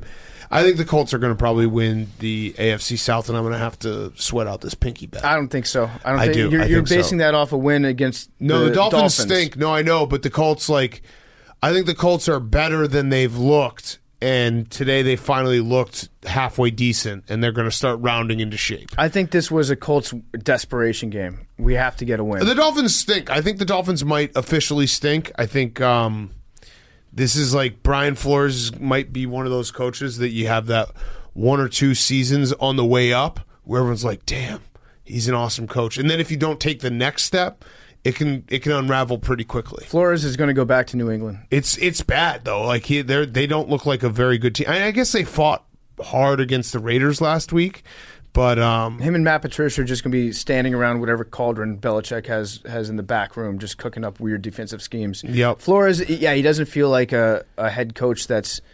I don't know. His defenses usually aren't bad though, right? In Miami. Yeah, no, they've been bad though this year. It feels like they're I don't know, something's broken. And then maybe you could say the mission is just it's to be bad enough where the fan base won't revolt if you trade for Deshaun Watson. Right, which I think they're there. Yeah. I think they're officially there. You have to really suck it up for a few games for people to be like, yeah, we'll take the rapist. Yeah, yes, exactly. Like, oh yeah, we can put that aside. I'm looking at the Colts schedule real quick. So they have the Ravens next week, which will obviously be a tough game. But then they have a stretch where they're playing the Texans, the 49ers, which we'll get to with, they have a ton of injuries. Jimmy G is going to be out for a while. The Titans, the Jets, and the Jaguars. The Jets, Jaguars, and Texans, those are 3 games that the Colts could get fat on. Yeah. So I don't know. The AFC South is going to be weird. I just think that the Titans and the Colts are going to do the thing all year where we just go back and forth, switching back and forth of does this team suck? Oh no, they're definitely going to win the AFC South. Week to week, we're going to say that because think about it. The Colts started 1-3 and they're only 1 game back. Right. The AFC South, the Jaguars and the Texans, you just throw them away. It's just going to be a 2-team race. And I think probably, 9 wins is going to – it'd be awesome if we had our first ever 7-10 conference champion. Yeah. Or division champion. I think it could actually happen in this division. Yeah. So Carson Wentz – I don't think either the Colts or the Titans are a good team. I think they're right. They're average. You know what they are? They're average teams that can play tough. Yes. They can play any opponent tough on any given weekend. They can step up. They can step up. They're both physical teams. Yes. And physical teams can be dangerous teams if you don't come ready to play that weekend, Big Cat. That's true. In the NFL, in the National Football League. These are 2 teams where you'll get the analysts like Baldinger on Twitter who will absolutely fall in love with a couple guys that play like a backup or rotational defensive tackle and be like, this is how they're coaching them up in Indy. These guys want to win. And then they'll go out and they'll lose next week to the Texans. Yes. Some weird shit will happen. Yeah, no, he'll do a tape about Darius Leonard and be like, this guy is a fucking beast and list where he's from because, not a Division I school, all that stuff. And, I feel like Darius Leonard's good for 15 tackles a game. Carson Wentz didn't have a turnover. Congratulations, Carson Wentz. First time he had a rushing TD and a passing TD and no turnovers since 2019. That's a full year. And he's one of those guys that he's one that you feel bad for. Yeah, if you hit him late. Yeah, no, absolutely. Hasn't he been through enough? He has. Yeah. He's unless you're a duck. Right? A duck that's going to get put on his roof. Yeah, you probably don't like him. Yeah, probably don't care for Carson. If your mother is a duck, you probably don't like Carson Wentz. All right, Texans Bills. The craziest thing that happened in this game was that the game telecast went down for 5 minutes because someone hit a utility pole in Buffalo. I love it. Yeah, pretty cool. Celebrate responsibly. Yeah, celebrate responsibly. But and then Mitch scored. But yeah, the Bills just fucking destroyed the Texans. I think the Texans now are in that worst team category. Davis Mills, maybe not. Maybe not. Mills Mafia, down and also probably out.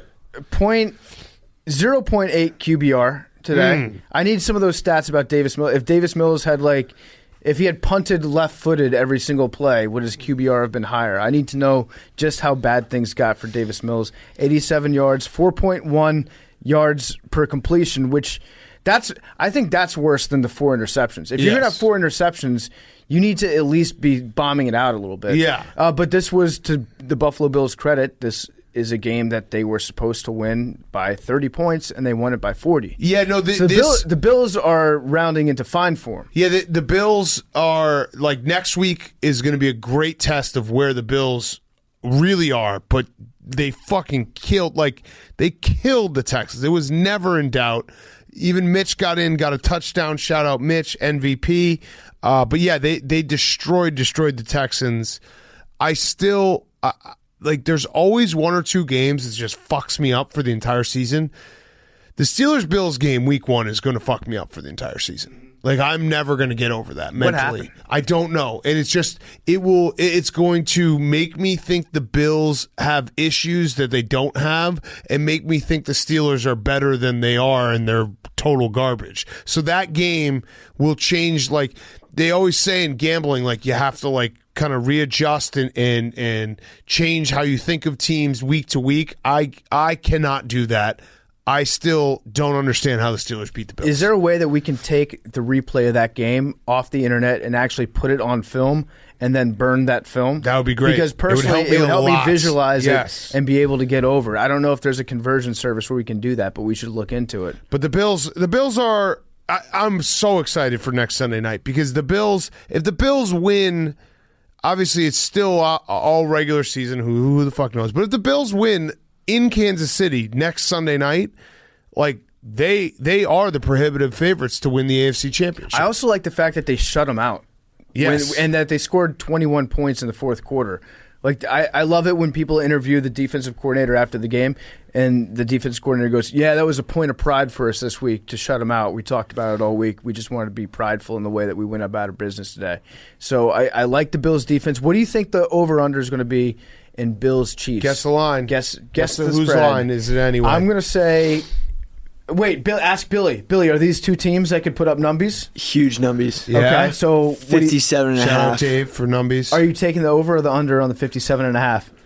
See how I feel later in the week. But no, you don't see how you feel. Are those two teams? Oh, those are huge, over teams. Big numbies. Big numbies. I think 54. I'm going to say 55.5. 56.5. Oh, Billy. Yeah. Billy wins. It's going 56 and a half. What is that? Sunday night primetime? Yeah. Let's go. No, Sunday night non-prime time. As long as That was it a sick burn. Is it in Buffalo or is it in Kansas City? Kansas City. I wish it was in Buffalo. Yeah. It would be awesome if it was in Buffalo. But it's a better test now that it's in Kansas City. That's the matchup of two Zubaz teams. Yep. It's going to be great. Yeah, the rat that stands in the end zone. Mm-hmm. I'm checking the weather. Casey Wolf. Casey Wolf. He's a wolf? He's a wolf. He looks like a rat. He's got like Chuck E. Cheese. He's got rat-like tendencies. All right, so let's do the other team that we just talked about, the Steelers Packers, because we talked about that Steelers-Bills game. So the Steelers are so sad. So sad. They have two plays. They have two plays that they run all game. They run either Deontay Johnson or Chase Claypool streaking down the sideline, almost out of bounds, and Big Ben tries to throw a big looping pass to him that either overthrows them or is out of bounds. And then they have a dump off when they need 6 yards, that gets them 3. And they had it happen twice today where it was 2 fourth downs that they passed the ball before the sticks and got tackled. Like Juju Smith-Schuster tried to do the Kevin Dyson reach out in the Super Bowl, and he was 4 yards short. It was so sad to watch. We got robbed of the one Big Ben play that was awesome. because we were watching the Jets-Titans game, but like that was it. They're just not good. They're not a good football team. I had a different outlook on Matt Canada's offense. I actually wrote this down because I have the Steelers' offense. This is how they script out their plays. First down, hand off to Najee.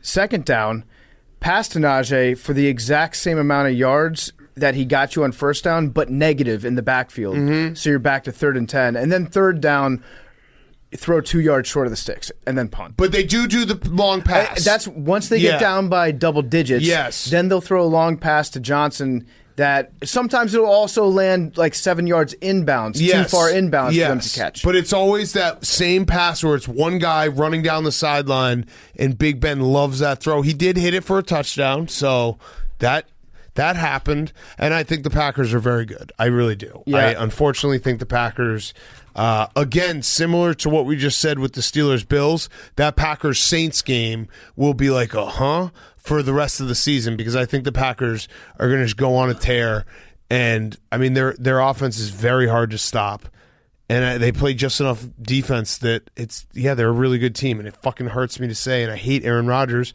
but he's got to cut his hair. He can't do this and also look like a fucking asshole. You know what he's doing? So he says he's growing it out for a Halloween costume. I think we can safely assume that he's going to go as young Michael Scott from The Office for Halloween. I think that's pretty obvious, knowing what I know about Aaron Rodgers. They're gonna like slutty Tiger King. They're gonna win their next. Steve Belichick. Yeah, they're gonna be 6-1 heading into their game against the Cardinals in week whatever it is. They're playing the Bengals, the Bears, and the Washington football team. What do you mean?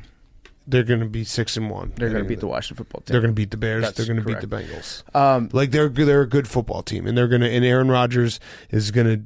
I'm sure now he loves everyone in the Green Bay front office, and he's like, that was all just, I got a little crazy, but we're going to win a Super Bowl. And then the only thing I can hope for and I hold on to is that the Packers are the best team in the world at losing NFC Championship games. So that's all I got. I'm rooting for Aaron Jones, though. He had a special pocket sewn into his jersey this week so he could keep his dad's ashes with him on the field. Love it. So he wouldn't leave it in the end zone by mistake. Roger Goodell's definitely going to find him. That is definitely. It's taunting. No, it's not only taunting, but you can't wear different cleats. You can't alter a uniform. He had a pouch sewn into the official. That's illegal. That's illegal. Unless Roger Goodell can figure out how to make money off it, and maybe he does November is Dad Remembrance Month. Yeah, and then ashes. Every player that has a dead father wears their father with them, then he can sell it online for money. Yeah, you sell the new jerseys, the custom jerseys to carry your family's ashes. Football really is family. Yeah, it's Dad Month in the NFL. Yes. It's ash eating season. Dead or alive, Dad Month. Yeah. I don't know. The Steelers though, they have to. I really think Big Ben should just retire halfway through the season. The good news is if Big Ben keeps playing this way, he's got to come back next year because Ben's I can't go out like this. Right. It's like if you're shooting in the gym, you got to go out on a make. Right. He's going to have somehow Marquise Pouncey's going to show up to the last game and they're going to sit on the sideline on the bench together being like, I didn't want it to end this way. It's not over. I can't walk away like this. No, he's going to retire. He might retire in the middle of the season. I'm going to say it right now. I think it's bad, man. It's bad. What are they going to do? Go to Dwayne Haskins? Yeah, I think they might have to. Because I don't know how, you can't, and it sucks because he still can throw the ball deep. It's not like a Drew Brees when he physically could not throw the ball deep, or Peyton Manning when Peyton Manning at the end, when it was Peyton Manning gets shot up before every single game and he has 15 minutes where he has zip on his ball and then it just loses everything. It just ducks everywhere. Big Ben actually can throw it. It's just his mobility is so hampered. He also gets scared anytime he gets touched. Yeah. The fumble that he had where he fell backwards and just dropped the ball was just because he got scared. And he throws, and I feel like he's also scared to throw interceptions, so he throws it way too far. It's sad. It's sad to watch. I don't want to see him go out this way. It's just not fun. Even Phil Rivers was still Phil Rivers. Do you know what I mean? Big Ben is not Big Ben anymore. If Tom Brady wins a Super Bowl and then retires after this year, I guarantee you Big Ben gets on the phone with Bruce Arians, his former coordinator. He's like, hey, I'd like to do with you what you did with Brady. And then Arians has to figure out a way to tell him to fuck off. Yeah, well, no, he might just be like, all right, let's do it. Let's throw it deep. But fuck it. Yeah. Let's throw it deep all game. I could see Ben seeing himself as the next Tom Brady to go down to Tampa Bay and get his career like a one last run at a Super Bowl. Yes. But I don't think Bruce Arians is going to buy it. No. It's sad. Big Ben, please retire. I don't want to do that. I don't want to watch you every Sunday. It actually depresses me. It depresses me. I still want to watch Big Ben every Sunday. It depresses me. It's very, very sad to watch. All right, Cardinals, Rams. Kyler Murray's the MVP through 4 games. We should actually rename it to the Russell Wilson MVP. The Russell Wilson first half MVP. Mm-hmm. Kyler Murray is the winner this year. Trayvon Diggs. He's mine. Kyler Murray's the winner this year. Kyler had another great 60-0 stop that he put on today. He's insane. He's so fun to watch when he scrambles around. It was a really fun game to watch overall, but I expected more from the Rams offense early in the game. But Matt Stafford didn't look that good. It was still like seeing those two teams' colors together on the field, just knowing that the Rams will be a good team at the end of the year. That's what made it fun, and also the overhit. But if the Rams played in the first half like they played on that last drive of the game when the game was completely out of hand and Sean McVay just got us the over because he's a nice guy with perfectly normal facial hair, then it would have been a much closer game. But obviously the Cardinals' defense, I don't think, has been talked about enough outside of Chandler Jones' first 5-game sack. Correct. Or 5-sack game. But today they played pretty well. Yeah, no, they're a good unit. And Kyler Murray he's the MVP because he does, like, I think half the time Cliff Kingsbury isn't even drawing up plays. They're just like, Kyler, just run around and make something happen. He's like, okay, I got it. And he does that all the time. He keeps so many plays alive and makes like something out of nothing that no other quarterback right now playing at that level like can do. It's crazy because he does it all. It's fucking insane. They showed Cliff Kingsbury about 24 times on the sidelines during the game. Not a single one of the time was he ever looking at the field. I don't think he looks at the field.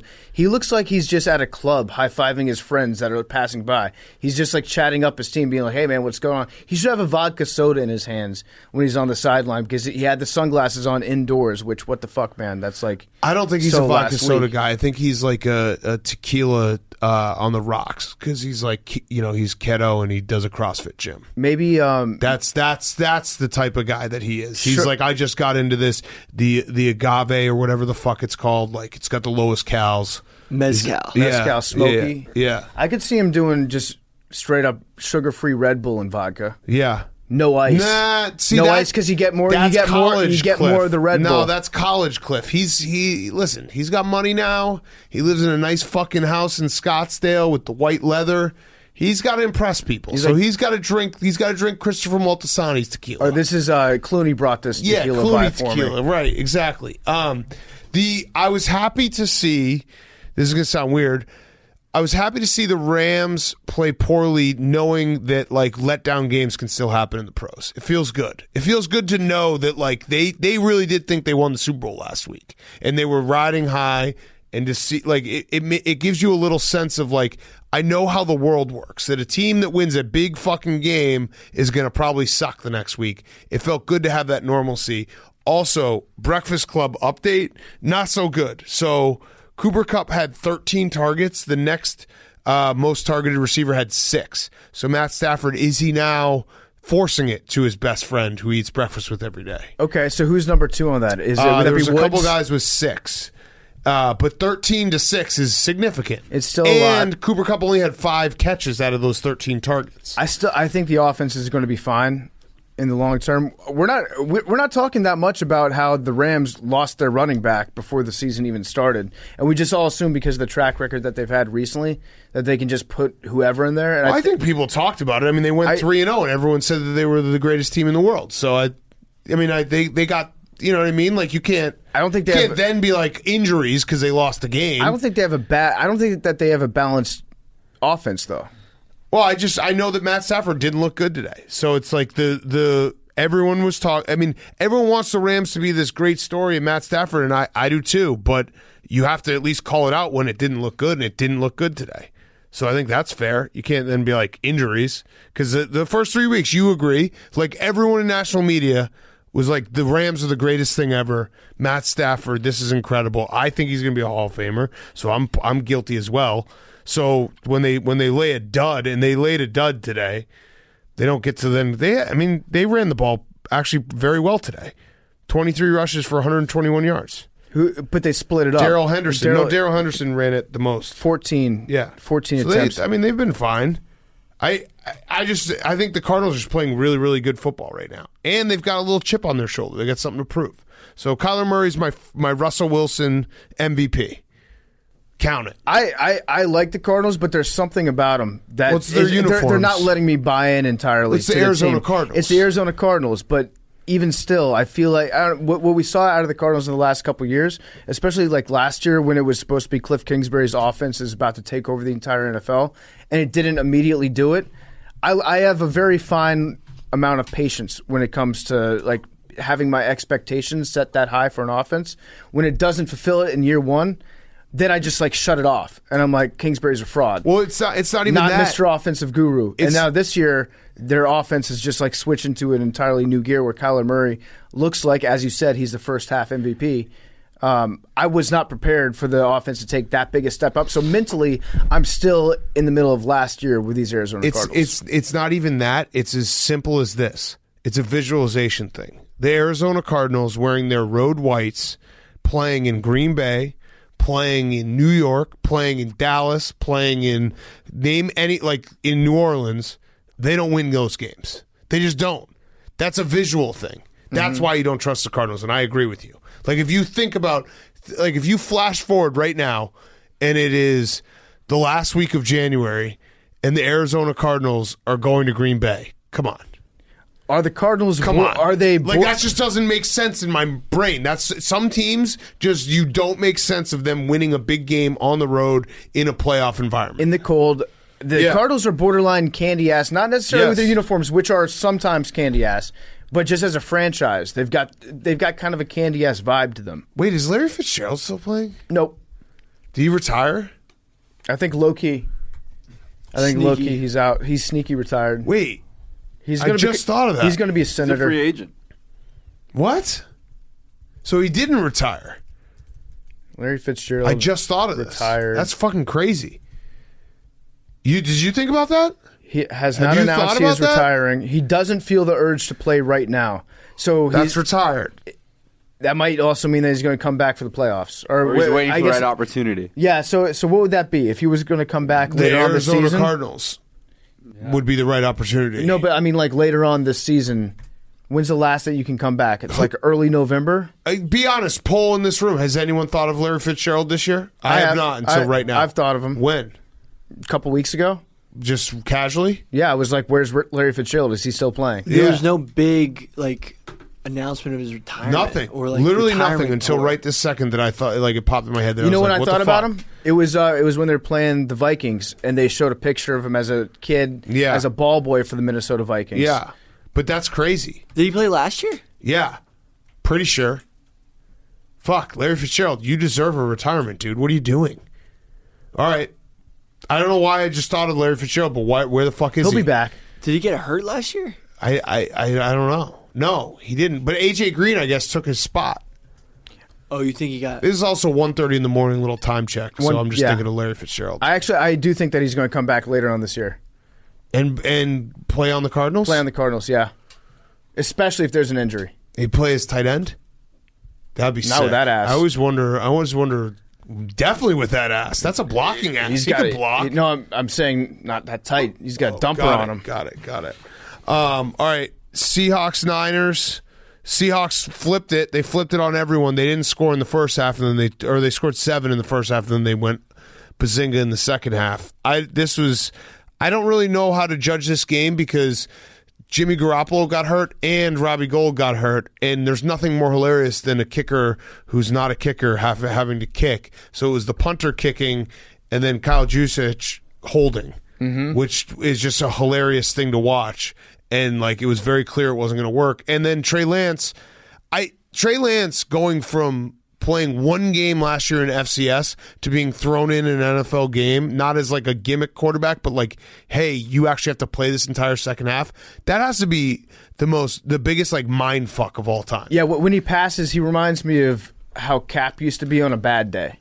for the Niners. Like he's got a cannon. He's Joe Milton. He guns it. He can throw the dick out of the ball. Yeah, and it's going to go in the vicinity of where he's aiming. But he doesn't have any of the touch, and he doesn't have the anticipation. So they have to run a different offense. Where Jimmy G, his offense is like almost entirely based on anticipating and then throwing a nice little like softball that will sometimes get to where the receiver's about to be, but. Trey Lance, he just like fucking guns rifles it. He just past guns people, over people, like at people's feet. So Jimmy G has a calf. He says, hopefully it's one of those things where I'll just be out for a couple weeks. Yikes. So it sounds like they got real into the nuts and bolts of the medical diagnosis of it. Yikes. Kyle Shanahan's like, yeah, if you're lucky, you'll be alive tomorrow. I actually saw he was like tearing up because reporter asked if it was an Achilles. He's like, I hope not. I was like, wait. You don't know? Yeah, I don't know why they let him talk about his injury if he has no idea. He's just like, it feels like the back of my leg. Yes. My calves are cramping up real bad. Speaking of injuries, George Kittle's got to stop doing this to us because he is good for it probably once every like 3 weeks where his knee or some body part gets twisted and we sit here and we're like, well, his career's over. Yeah. And then you look on the sideline, and he's like just rubbing it a little bit, and then 2 seconds later, he's in catching a ball and getting smoked over the middle and like blocking everyone. He's a big war zone guy. I think that he believes that after his body gets turned into the letter Z in some crazy hit from a weird angle, he can just go to the sidelines and hit self-revive for like 15 seconds. And then he's like, okay, he hears the sound, maybe rubs the Joker tattoo on his arm real quick. He's like, I'm good. Put me back in. I refuse to admit that I'm injured. He just eats a pizza like in the old Ninja Turtles game. Yeah, you just walk. Gets all his life back. There's a medical kit that's on the ground on the sidelines. He just walks over it and absorbs it, and his health goes back to 100. Yes. Someone just puts like literally holds up a briefcase with the red X on it or the cross on it. Yeah, and like presses it up against him. He's like, all right, my life is back. He recharges, but I mean, I have no idea how he's able to do it. He is the ultimate example of mind over matter. Yeah, where if you truly believe that you're not actually hurt, maybe you aren't really hurt. Also, the true definition of like how insanely different athletes' bodies are than the regular people. Yes, because I watched that play and I like all my leg bones would be broken, my hip bone would be broken, my like neck would be broken, everything, and he's fine. Like the flexibility and the athleticism that these guys have, it's fucking insane. We actually should have that like a one game a year where it's just regular people playing and just play the game until everyone's injured. It'd be like one quarter. It'd be very funny to watch because we think like injuries, oh my God, this guy's injury prone.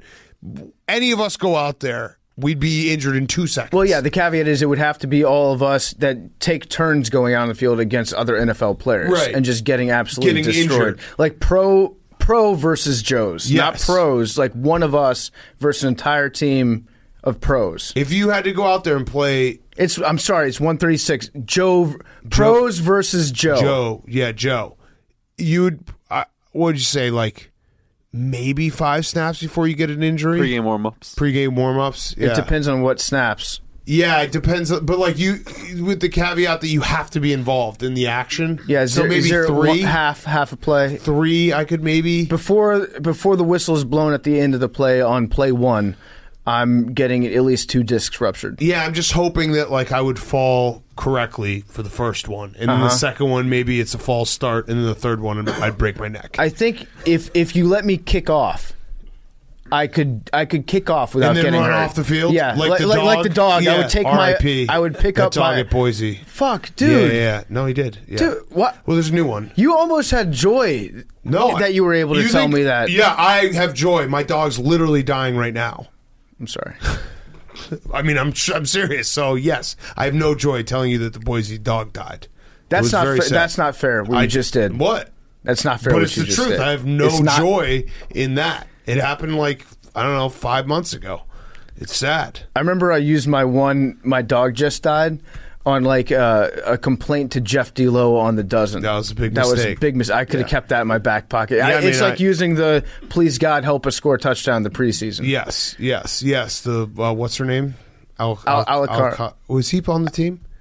Alarcon. I don't think he's on the practice team. squad, I think. Yeah, practice squad. Shout out that guy and his mom. Only other note I had on this game was Jamal Adams, the accessory king of the NFC West, is back. Yes. He's got more armbands on. Yes. Did you see the guy on Texas? He does the leg bands. He had like 15 leg bands on.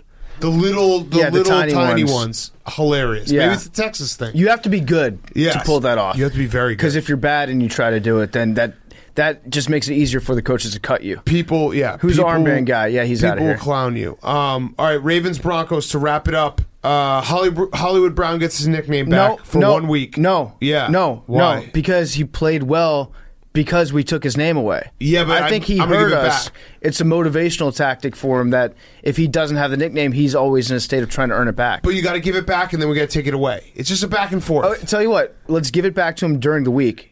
Okay, it's gone on Friday's show. He was good though. He had the big deep bomb in the first half. This was kind of similar to the Panthers.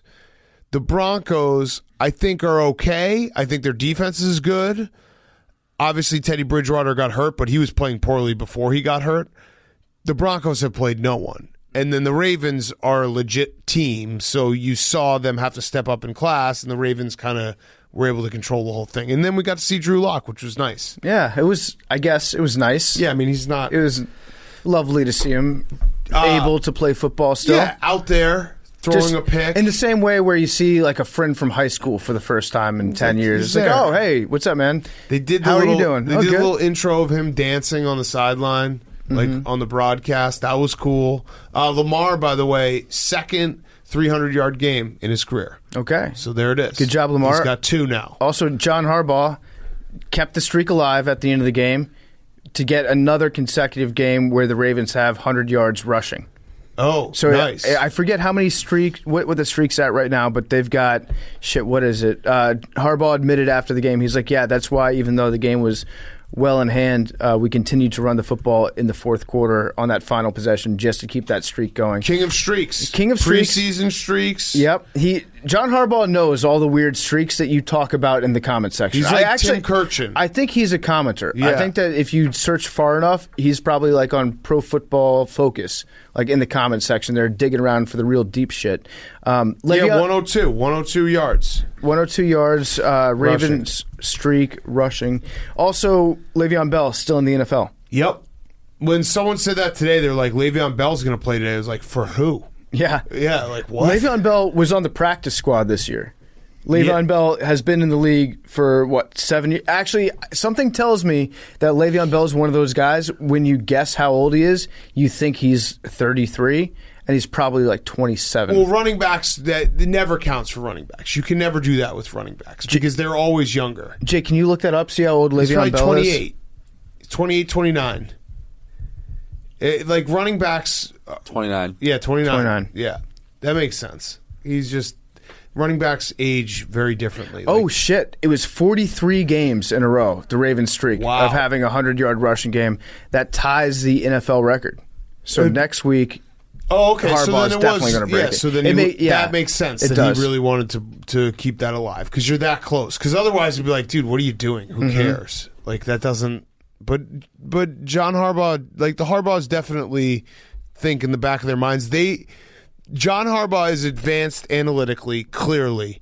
But there's something deep down inside of him. The Jack Harbaugh is like in his head, like whispering, being like, if you run the football, you win the game. Yeah. If you have more rushing attempts than the other team, you end up winning. Yes. But it's one of those nice places where the Venn diagram of old school football and then math geeks kind of converge, where it's like, the number is absolutely correct. Right. The reason that you're doing it doesn't always mean like it's a skewed stat to say if we run the ball more than the opponent, we win the game because you get ahead and then you start running the ball. Right. Whereas if you're behind, you start throwing it. But it's not wrong. But I love that he's doing it. Who are the Ravens playing next week? They're playing. They have a good game next week. I think I just said who they were playing. I can't remember. Again, it's 142 right now. Colts. So not a good game. So no, that's an old, a revenge game. A city revenge game. Yeah, get to watch Mayflower. the trucks. Yeah. So they're going to get that record next week unless Kevin Costner's fucking John Harbaugh's wife. Yeah, in which or case Darius Leonard they'll has, postpone the game. Yeah, or Darius Leonard has like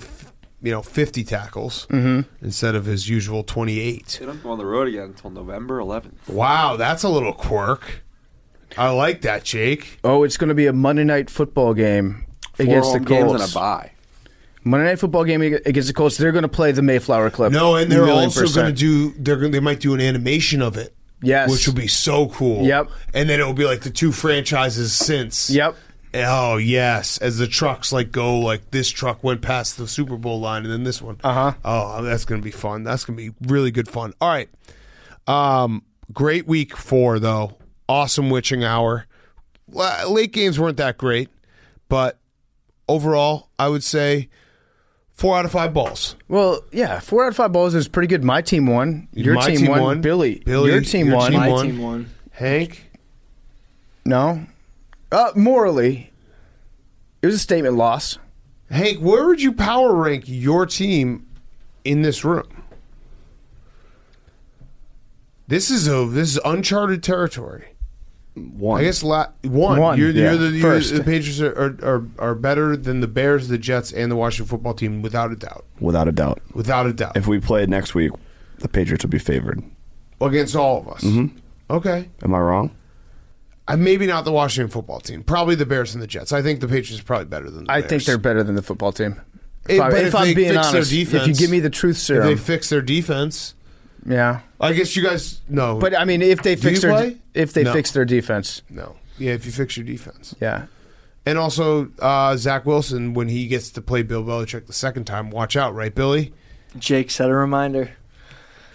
Billy said, remember, they're beating the Patriots in the playoffs. Oh, yeah, that's right. Oh, you know what's actually crazy? They tied second in the AFC East. We have the NFL parity clock right inside the studio right now because the Dolphins, Jake's team, beat the Patriots, right? Mm-hmm. Yeah. A lone win. So there you go. So the Dolphins are better than the Patriots, who are better than the Jets. The Jets. No. Who are better than the football team, who's better than Wait, they didn't beat the... How are the Patriots better than the I'm just saying, hypothetically. Oh, yeah. Better than the football team. Have they not played any common opponents? Why are you guys doing this? Why not? Why not? This is fun. Who have the Patriots? We got to figure out the pecking order here. All right, we got this. The Patriots have only beat the Jets. Right. The Jets beat the Titans. The Titans beat the Seahawks. And who else did the Titans beat? Who else did the Titans beat? Tractor Cedo. Line. Colts. All right, and the Colts just beat the Dolphins. Only beat the Patriots. The Seahawks beat the Niners. The Niners beat the Eagles. The Eagles didn't cover the spread against the Cowboys. Eagles beat... Who did the Eagles beat? We're starting to get into the Who did the part Eagles of the beat season week where I 1? can't remember. Eagles beat the Falcons. No. Football team. Who did the Falcons beat? The Giants. The Falcons beat the Giants. Football team. The Giants beat the Saints. The Saints beat the Patriots. Now we're back to the Patriots. What about the Jets playing the Falcons next week? No, stop. We're on something. The Saints beat the Packers. Okay. And the Packers beat the Bears. No, they haven't yet, but yeah, sure. In theory. Yes, in theory they have beaten them. Yeah. So many times. They beat the Steelers. The Steelers beat the Bills. And the Bills beat the football team. Yeah. So there's that. And yeah. Yeah, then who'd you guys beat? So we beat the Giants. And the Falcons. We can't. Sounds like the Bears might be number 1. I think you can't connect. We're walled off. The Bears haven't played anybody. We're walled off. This is great. All right, let's get to football guy. So that was gonna be. The people are gonna be so mad about that. It is 1:45. All right, football guy of the week is brought to you by Chevy, the strongest, most advanced Silverado ever. If you're an AWL, you know that the Chevy Silverado is the strongest, most advanced Silverado ever. As truck guys, we know this 100% true. Silverado is strong, advanced, dependable, and hardworking. Football season is in full swing. It is time to up your tailgate game. So, the available multi-flex tailgate with 6 convenient configurations will give you a step up on your tailgate game. There's the primary tailgate, which opens up with a push of a button on the key fob or from inside the truck. The inner gate folds to a large step for easily getting in and out of the bed. There's an easy access configuration where the inner gate folds down, allowing you to reach farther into the bed, and it also can become a desk or surface for your tailgating meal. That sounds like the greatest thing ever to take to a football game. Chevy Silverado, the strongest, most advanced Silverado. We're football guys. They're football guys. The strongest, most advanced Silverado ever. Thank you to our wonderful sponsor, Chevy. Now, Football Guy of the Week. Billy, go. So our first Football Guy of the Week nominee comes from the Great White North in Canada. University of Regina quarterback Sawyer Pittman. What? Regina? Regina. Regina. What is it? Yeah, no, University of Regina. Regina? University of Regina. Yeah, so basically this dude in a big upset of Calgary, who apparently is the Alabama of Canadian college football. Are you specifically trying to avoid like American college football and NFL? You went high school to CFL? No, this college is football in Canada? Canadian college football. Are you trying to troll us? No, we're getting closer. Are you trolling us? Okay, if you guys have seen this video, he scores a touchdown, he jumps to the end zone, he's gushing, like leaking blood out of his face, and he's giving a sideline interview, and he's like talking to the reporter, and he's like spitting blood at the reporter just talking about scoring, and it's a really awesome video. Okay. Check it out. But it was in a huge upset of Calgary, which is the best, who was number one at the time, so it was a big underdog win, and this guy was just balling out and bleeding out of his face. There's a method to how Billy chooses his football guys of the week. You either have to be bleeding or drunk. Yes. And then Billy's like, yeah, okay, I'm going to pencil you in. It's like old school wrestling. Okay, this is it's like underground wrestling. This is college football He had American. thumbtacks sticking out of his back. He threw him through a cell. You should actually try to recreate like Attitude Era wrestling and see if we catch on. It's a great video. Anyway, our second nominee is Case Hatch, fullback for Arizona State. Okay. This is, so he broke his second face mask of the season on a huge come across crackback block, and he wants to take all of his broken face masks because he thinks there's going to be more of them and put them on a chain. I like that. And wear them around. That's okay. art. That's pretty all right, baller. we're warming up. Yeah. That's good. I like that one. My third nominee for Football Guy of the Week is Vanderbilt head coach Clark Leah, who headbutted a player after an interception, and in his post-game press conference, he said, "I guess in my heart I am still a fullback, always seeking contact." Love it. Human body craves it. The fourth is Joe Judge. Joe Judge said, if XL was the key to winning football Is that games... XL like the shirt size? Or XL? XL. No, like the spreadsheet. Like we the talked about spreadsheet. this last week. Yeah. I know, we mentioned it, but he's on the list. If Yeah. XL was the key to winning football games, Bill Gates would be killing it right now. Great Joe Judge cook.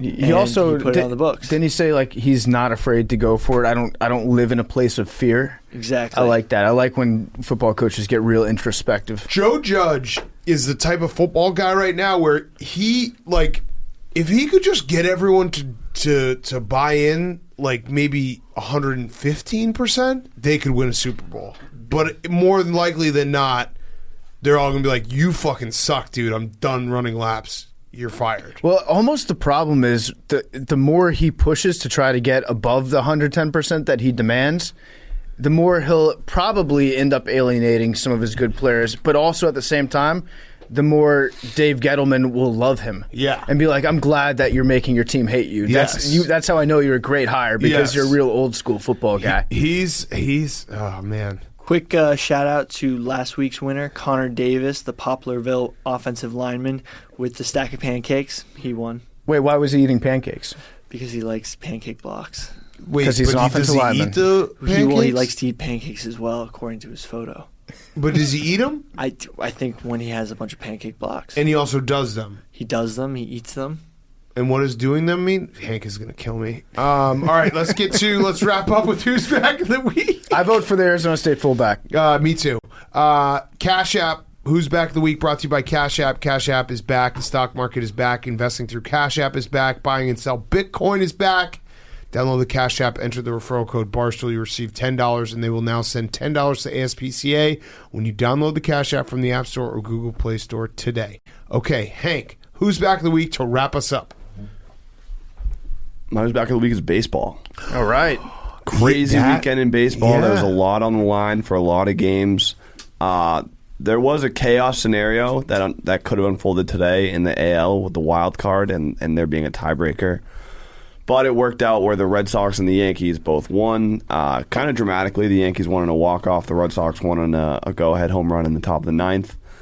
So they're going to be playing each other in a one-game wild card on Tuesday in Boston. So it's exciting. It's that time of the year to jump on the baseball bandwagon. Well, you did it a month ago. Yeah, exactly. I've been on the bandwagon, but I'm sad the chaos didn't happen because I just wanted to see how it all got sorted out. Like, I feel robbed by the fact that we spent all day talking about all these scenarios, and then it was just like, oh yeah, there's no extra game. I want to see a game yet tomorrow. I want to just have a game at like 3 o'clock. The tomorrow. Blue Jays and Mariners were both like good stories. The Blue Jays have been playing really well, and the Mariners obviously not being in the playoffs for so many years. 20. So the stat it would have been cool, but I'm happy. Obviously, it didn't. It wasn't. It didn't. I would have been cool if it was like the Red Sox were in, and then it was a 3-way tie or whatever. But I would have liked to see how Rob Manfred's plans, like when he laid out the scenarios for how these tiebreakers would be resolved.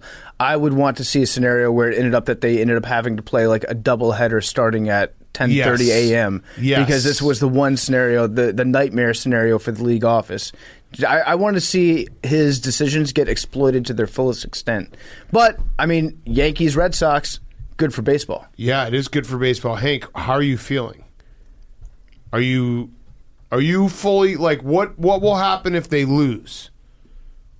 I'll be devastated. Okay. More devastated than tonight, I think. Yeah, I mean, Garrett Cole in the bump. This is why you pay him all the money. Hopefully the Red Sox can fuck his day up. Mm-hmm. Especially, it's one of those things, too, where obviously, I'm not going to pretend like I watch 162 games in the regular season. I have watched, a bunch this last month.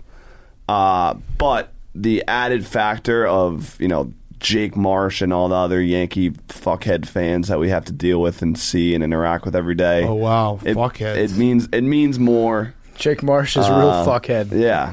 When I think fuckheads, I think it's Jake Marsh. He's an F-U-C-K head. Yeah, when you think of just Guido, New York, asshole fans, you got Jake Marsh right in your head. One thing I don't want to see happen. But we have such a wide variety of every type of Yankee fan in the office, and they all come together and it just become one insufferable force.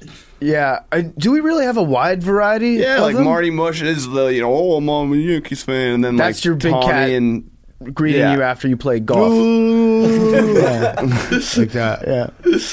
Would you agree though? We have we have we have the geeks, we have the like Guidos, we have Jake, nice guys. I would really just hate to see like Giancarlo Stanton go 0 for 5 with 5 strikeouts. Or just 5 home runs. That would be tough. Be funny too. Yeah, he didn't want over the monster last week. So. I want to throw this out there. I saw this tweet. Danny O'Neill, I think he's a Mariners beat writer. He said, did you know in the Mariners' 44 years of existence, they've experienced more ruptured testicles, 5, than playoff appearances, 4. That's incredible. I think we all beat that stat. Yeah, that's we incredible. have exactly the. I don't want to speak for everyone, but I have the exact same amount. Of what? Of ruptured testicles and playoff wins. Yes, that is a fact. Mm-hmm. Yes, but you don't have more ruptured testicles than playoff wins, though. No, I'm saying I have the same amount. So I beat that stat personally. What do you mean? They have more ruptured testicles than playoff wins. Playoff appearances. Playoff appearances. I'm tied at 0. Yes. Unless you count the Steamhead Express. 5 in the last. You win? Yeah, did you win? I'll check. Mike Parrott in 1980 won his first game and then finished 1-16 on the year and also ruptured a testicle. Jose Manzanilos ruptured both his testicles. That's tough. Yeah, Mitch Haniger ruptured one of his testicles, and then I don't know what the other one was, but Jesus Christ, that's a lot of ruptured testicles. Who do you want to win that game? I don't. I just want pain for either. Like I want pain. I want drama. You know what I mean? Don't you agree that it'd be more funny for the Yankees fans to get that pain? I think it depends. Boston's been through enough this week. I just want drama. I really just. I'm gonna pull my my sports journalism card because there's gonna be a live stream. Watching it's gonna be hilarious. So whoever's up, I want to lose. Is really the answer. Whoever's winning, I want to lose. I have some breaking news. Late. I want him to lose late. Breaking moves. The Seamhead Express. That's the 1:57 a.m. breaking news. The Seamhead Express. It was not meant to be. I lost 4-6 in the championship against Schilling's Bloody Sock. No. It was a great run, though. It's something to build on. You got to learn how to win before you can win. I think you're gonna have a little hangover next year. Next year, what are the Loser stats? hangover. Yeah. Fuck. It's tough. Fuck. Right. What a story that would have been. PFT, your who's back of the week? My who's back of the week is Streakers. Streakers getting lit up on the field. At Boise State, a ref ended up taking out the streaker and body slam. But I love when the refs get into it, when they're just like, enough is enough, the stadium security is not doing a good enough job, and just lit them up. I do want to say that we use the word streakers way too liberally here in America. Yes. If you're not naked, I'll even say you can be wearing underwear, and I'll still count that as a streaker, but we can't be calling everyone that runs on the field a streaker when they're fully clothed. You're just a trespasser. Correct. I need you to at least make an effort and remove most of your articles of clothing to be considered a streaker. So I don't like it when they say there's a streaker on the field. That's bullshit. It's not a streaker. Yeah. Not a streaker unless nude. We get way too many. Yeah. Someone just runs. That doesn't count. All right. My who's back of the week is Urban Meyer. If you missed it, Urban Meyer was trending all of Saturday and a good portion of Sunday as well, because Urban Meyer decided to have a night out on Friday. He decided to have a night out, and there was a video that was released of a younger woman, not his wife, grinding on him. Urban Meyer kept his hands to himself, and yeah, he was very funny, because it's always funny to joke about Urban Meyer. So he had his hands in front of him. Yep. Don't know what the hands were doing at the time. That was obscured by the way he was sitting. It looked like it might have been a tip drill thing that he was doing, but who knows? Who knows? But it seems like Shelly Meyer, his wife, is cool with it. Yeah, so I actually, thinking about it more after we got our usual jokes out, and Urban Meyer's going to step away for, sex addiction, or he's going to step away because he has, issues or whatever it was. We were all tweeting out, him collapsing and everything. I thought about it more. I think Shelly Meyer might win Wife of the Year, because she tweeted something like, I'm at home with my grandkids, this is my choice, or something like that. That led me to believe that she was like, Urban, go out and remember why you're Urban Meyer. Go out and hit on some chicks and get that swagger back. Get that charisma back. Get that fucking confidence back. I think she actually sent him out to be like, go out, pick up a chick, don't have sex with her, but pick her up and remind yourself why you're the alpha, why you're the big bull. And what he was doing is a big time alpha move where you just stand up at a wall. Have you seen a guy at a party in college would stand against a wall and a girl would just find him and just start slowly backing up into him, and he's just standing there she came to. That's what Urban did. Yes. He turned the light on. Yes. He turned the flame on, and a moth came fluttering over. I really do think that this is the greatest move that his wife's ever pulled. I'm going to bet the Jaguars next week. Of course. Because of this. He has confidence in him. He's reminding himself why he's Urban Meyer. It's also hilarious that he doesn't realize that, I think he was out in Ohio because they played on Thursday, so he probably maybe didn't go back. You're the most famous guy in the state of Ohio, and you're you're just getting grinded on. It's crazy that Urban Meyer. Well, actually, you know what? It's not crazy that Urban Meyer doesn't realize that everything gets videotaped these days. Well, this day. Some football coaches, when they see shit that trends on Twitter, they're like, "Oh, that's just a Twitter thing that's going on." Yeah, it is a video of you at a bar getting grinded. But once it becomes an issue on Twitter, it almost becomes less real to them, because now it's a conversation of, oh, I can't believe that this video got put on Twitter. Now Twitter's going nuts about it. And then he can commiserate with his wife about that instead of being like, hey, looked like you were having another stroke, Urban. Yes. If you know what I'm saying. Yes. So he's you know what? He had his wedding ring on. It's fine. Urban Meyer, just let Urban Meyer get his confidence back. Breaking moves. Breaking moves. Bill Belichick pulled the coach gay. He went into the opposing locker room? He went into the Buccaneers locker room. What did he say? I don't know. I you just son saw of a that bitch. He went into Buccaneers locker room. He was there for 24 minutes. 24? Alone with Brady in a secluded place. Is that what it says? Yeah. What happened in those 24 minutes? I don't know. It was planned. Yeah, Belichick just left 24 minutes later. I love that there was a beat writer standing outside with a stopwatch. Patriots coach Bill Belichick's been in the Bucs locker room for over 20 minutes now. He went in there and he and Tom Brady retreated to a quiet area. And Belichick's just left 24 minutes later. Oh, shit. That probably got very emotional. Probably. It would be funny if they just, made out. No, I Roger wasn't Goodell. say fucked. No, if they were like... Belichick just grinded on him for a little bit. If they were just... Or, imagine if they were just wrestling.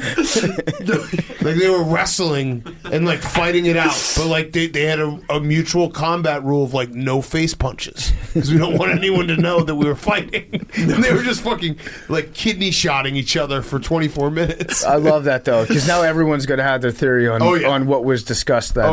Oh, yeah. Billy, you're who's back. Or no, Jake, you go, and then Billy, you go, and wrap us up. Jake. My who's back is doppelgangers. So a few months ago, there was a viral video of people thinking someone was me at a bar. Oh, really? It was not. It wasn't? No. It was another guy named Jake. Yes, we found the kid. Hank's the witness. Right. And now there's another Hank's picture denying of our friend Rudy. We work with Rudy. He thinks he saw me in Soho, but it's not me. Oh, wait, what? You don't think that Look looks at like the pictures.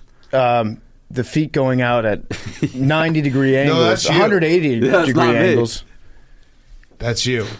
Yeah. Jake, Him but jacked. I've noticed that. So that guy was mean. That guy's wearing a That was backpack. mean, Billy. It's two in the morning and you're saying mean shit like that. Is this how you felt when people tagged you playing at bars? No, because people just see any man or woman with glasses. sunglasses. Very mean what Sam Schwartz same did thing. today, by Very the way. mean what Very Sam mean. Schwartz Short did. hair and Very, glasses. very mean. Very It was mean. mean. It was And really. funny. It was very mean, I retweeted Sam. it. Did you? No, I didn't. I'm 5'8". I didn't even like it. Sam. I didn't even like it. I liked it. I saw it. I liked it personally. Yeah. Let me be I personally liked The Jets it a lot, ball boy with but the I didn't glasses. like it. It was funny. In theory, theoretically, I had a good laugh.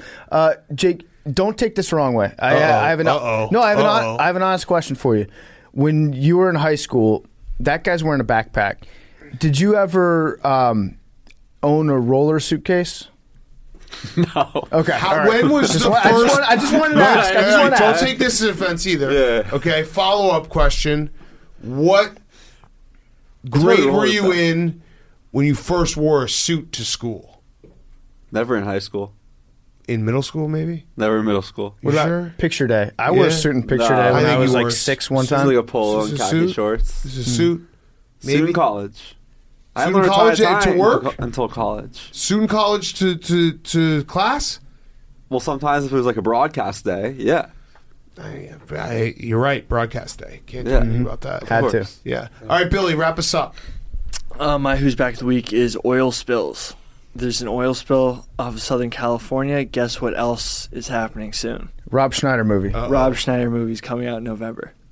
Interesting. So that's my who's back. Just pointing it out. Correlation, causation, who knows? Yeah. And to wrap us up, I knew there was something very unique about this beginning of the NFL season. We've had crazy primetime games. Adam Schefter just tweeted, there have been 15 games in this season with the game-winning score in the final minute of regulation or in overtime. The most such games through the first weeks of a season in the past 50 years. Whoa. What did you say, Hank? He tweeted that like a minute ago.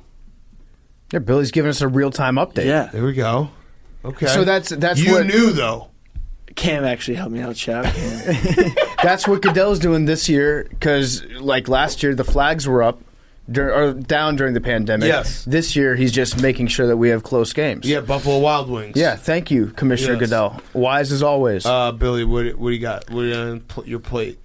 No, we're done. Plates, it's You done. know, We're it's been done. a long show. Yeah. And I'm thinking back to the who beat who. That's going to torture me. We got to figure that out. Let's keep the show. All right, the show is officially over. All right, But numbers. But for the rest of the 69. show, we're going to try to figure out the wheel of death. 99. Numbers. 97. 888. 63. 63. New. All right. New number. New. All right. Score we guy. have 15 left. 63 All right, divisible so by 7. It's got to be The Patriots beat. the Seahawks beating the Where do we start so from? slow? Moss grows on them. Where do we start from? Are we starting from the Patriots? Yeah, it's very easy. So it's the Patriots. The Patriots beat the Jets. Yep. The Jets beat the Titans. Can I guess? The Dolphins beat the Patriots. The Patriots beat the Jets. The Jets beat the Titans.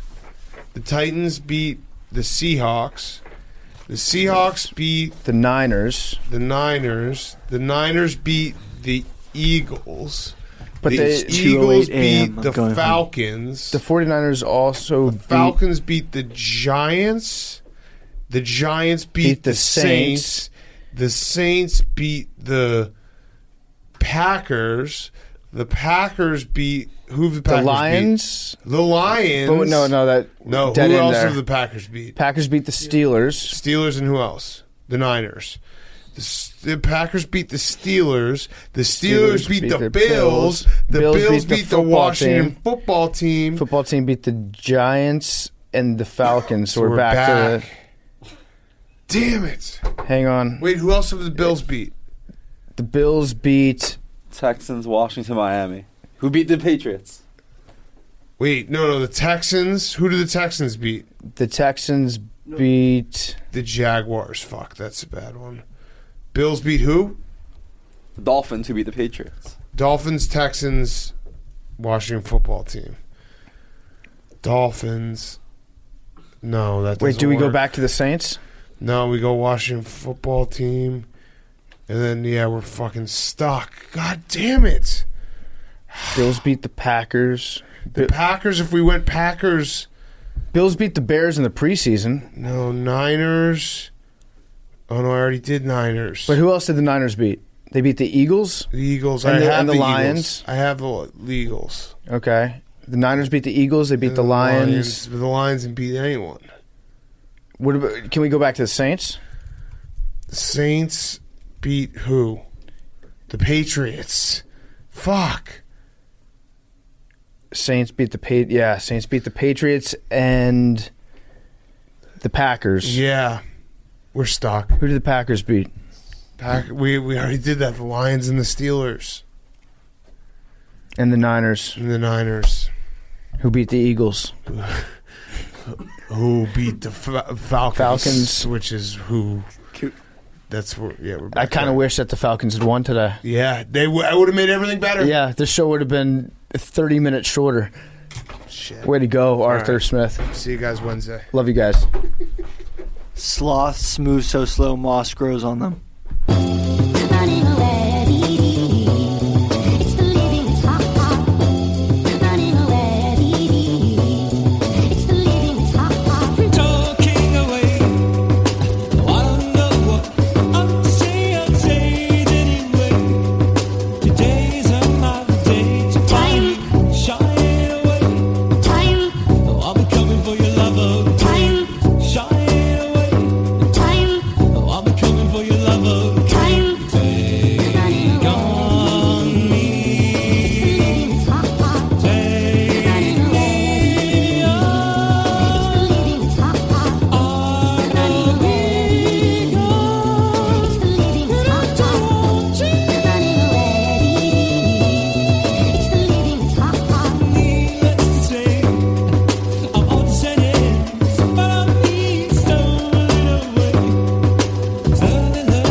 Pardon my take, presented by Barstool Sports.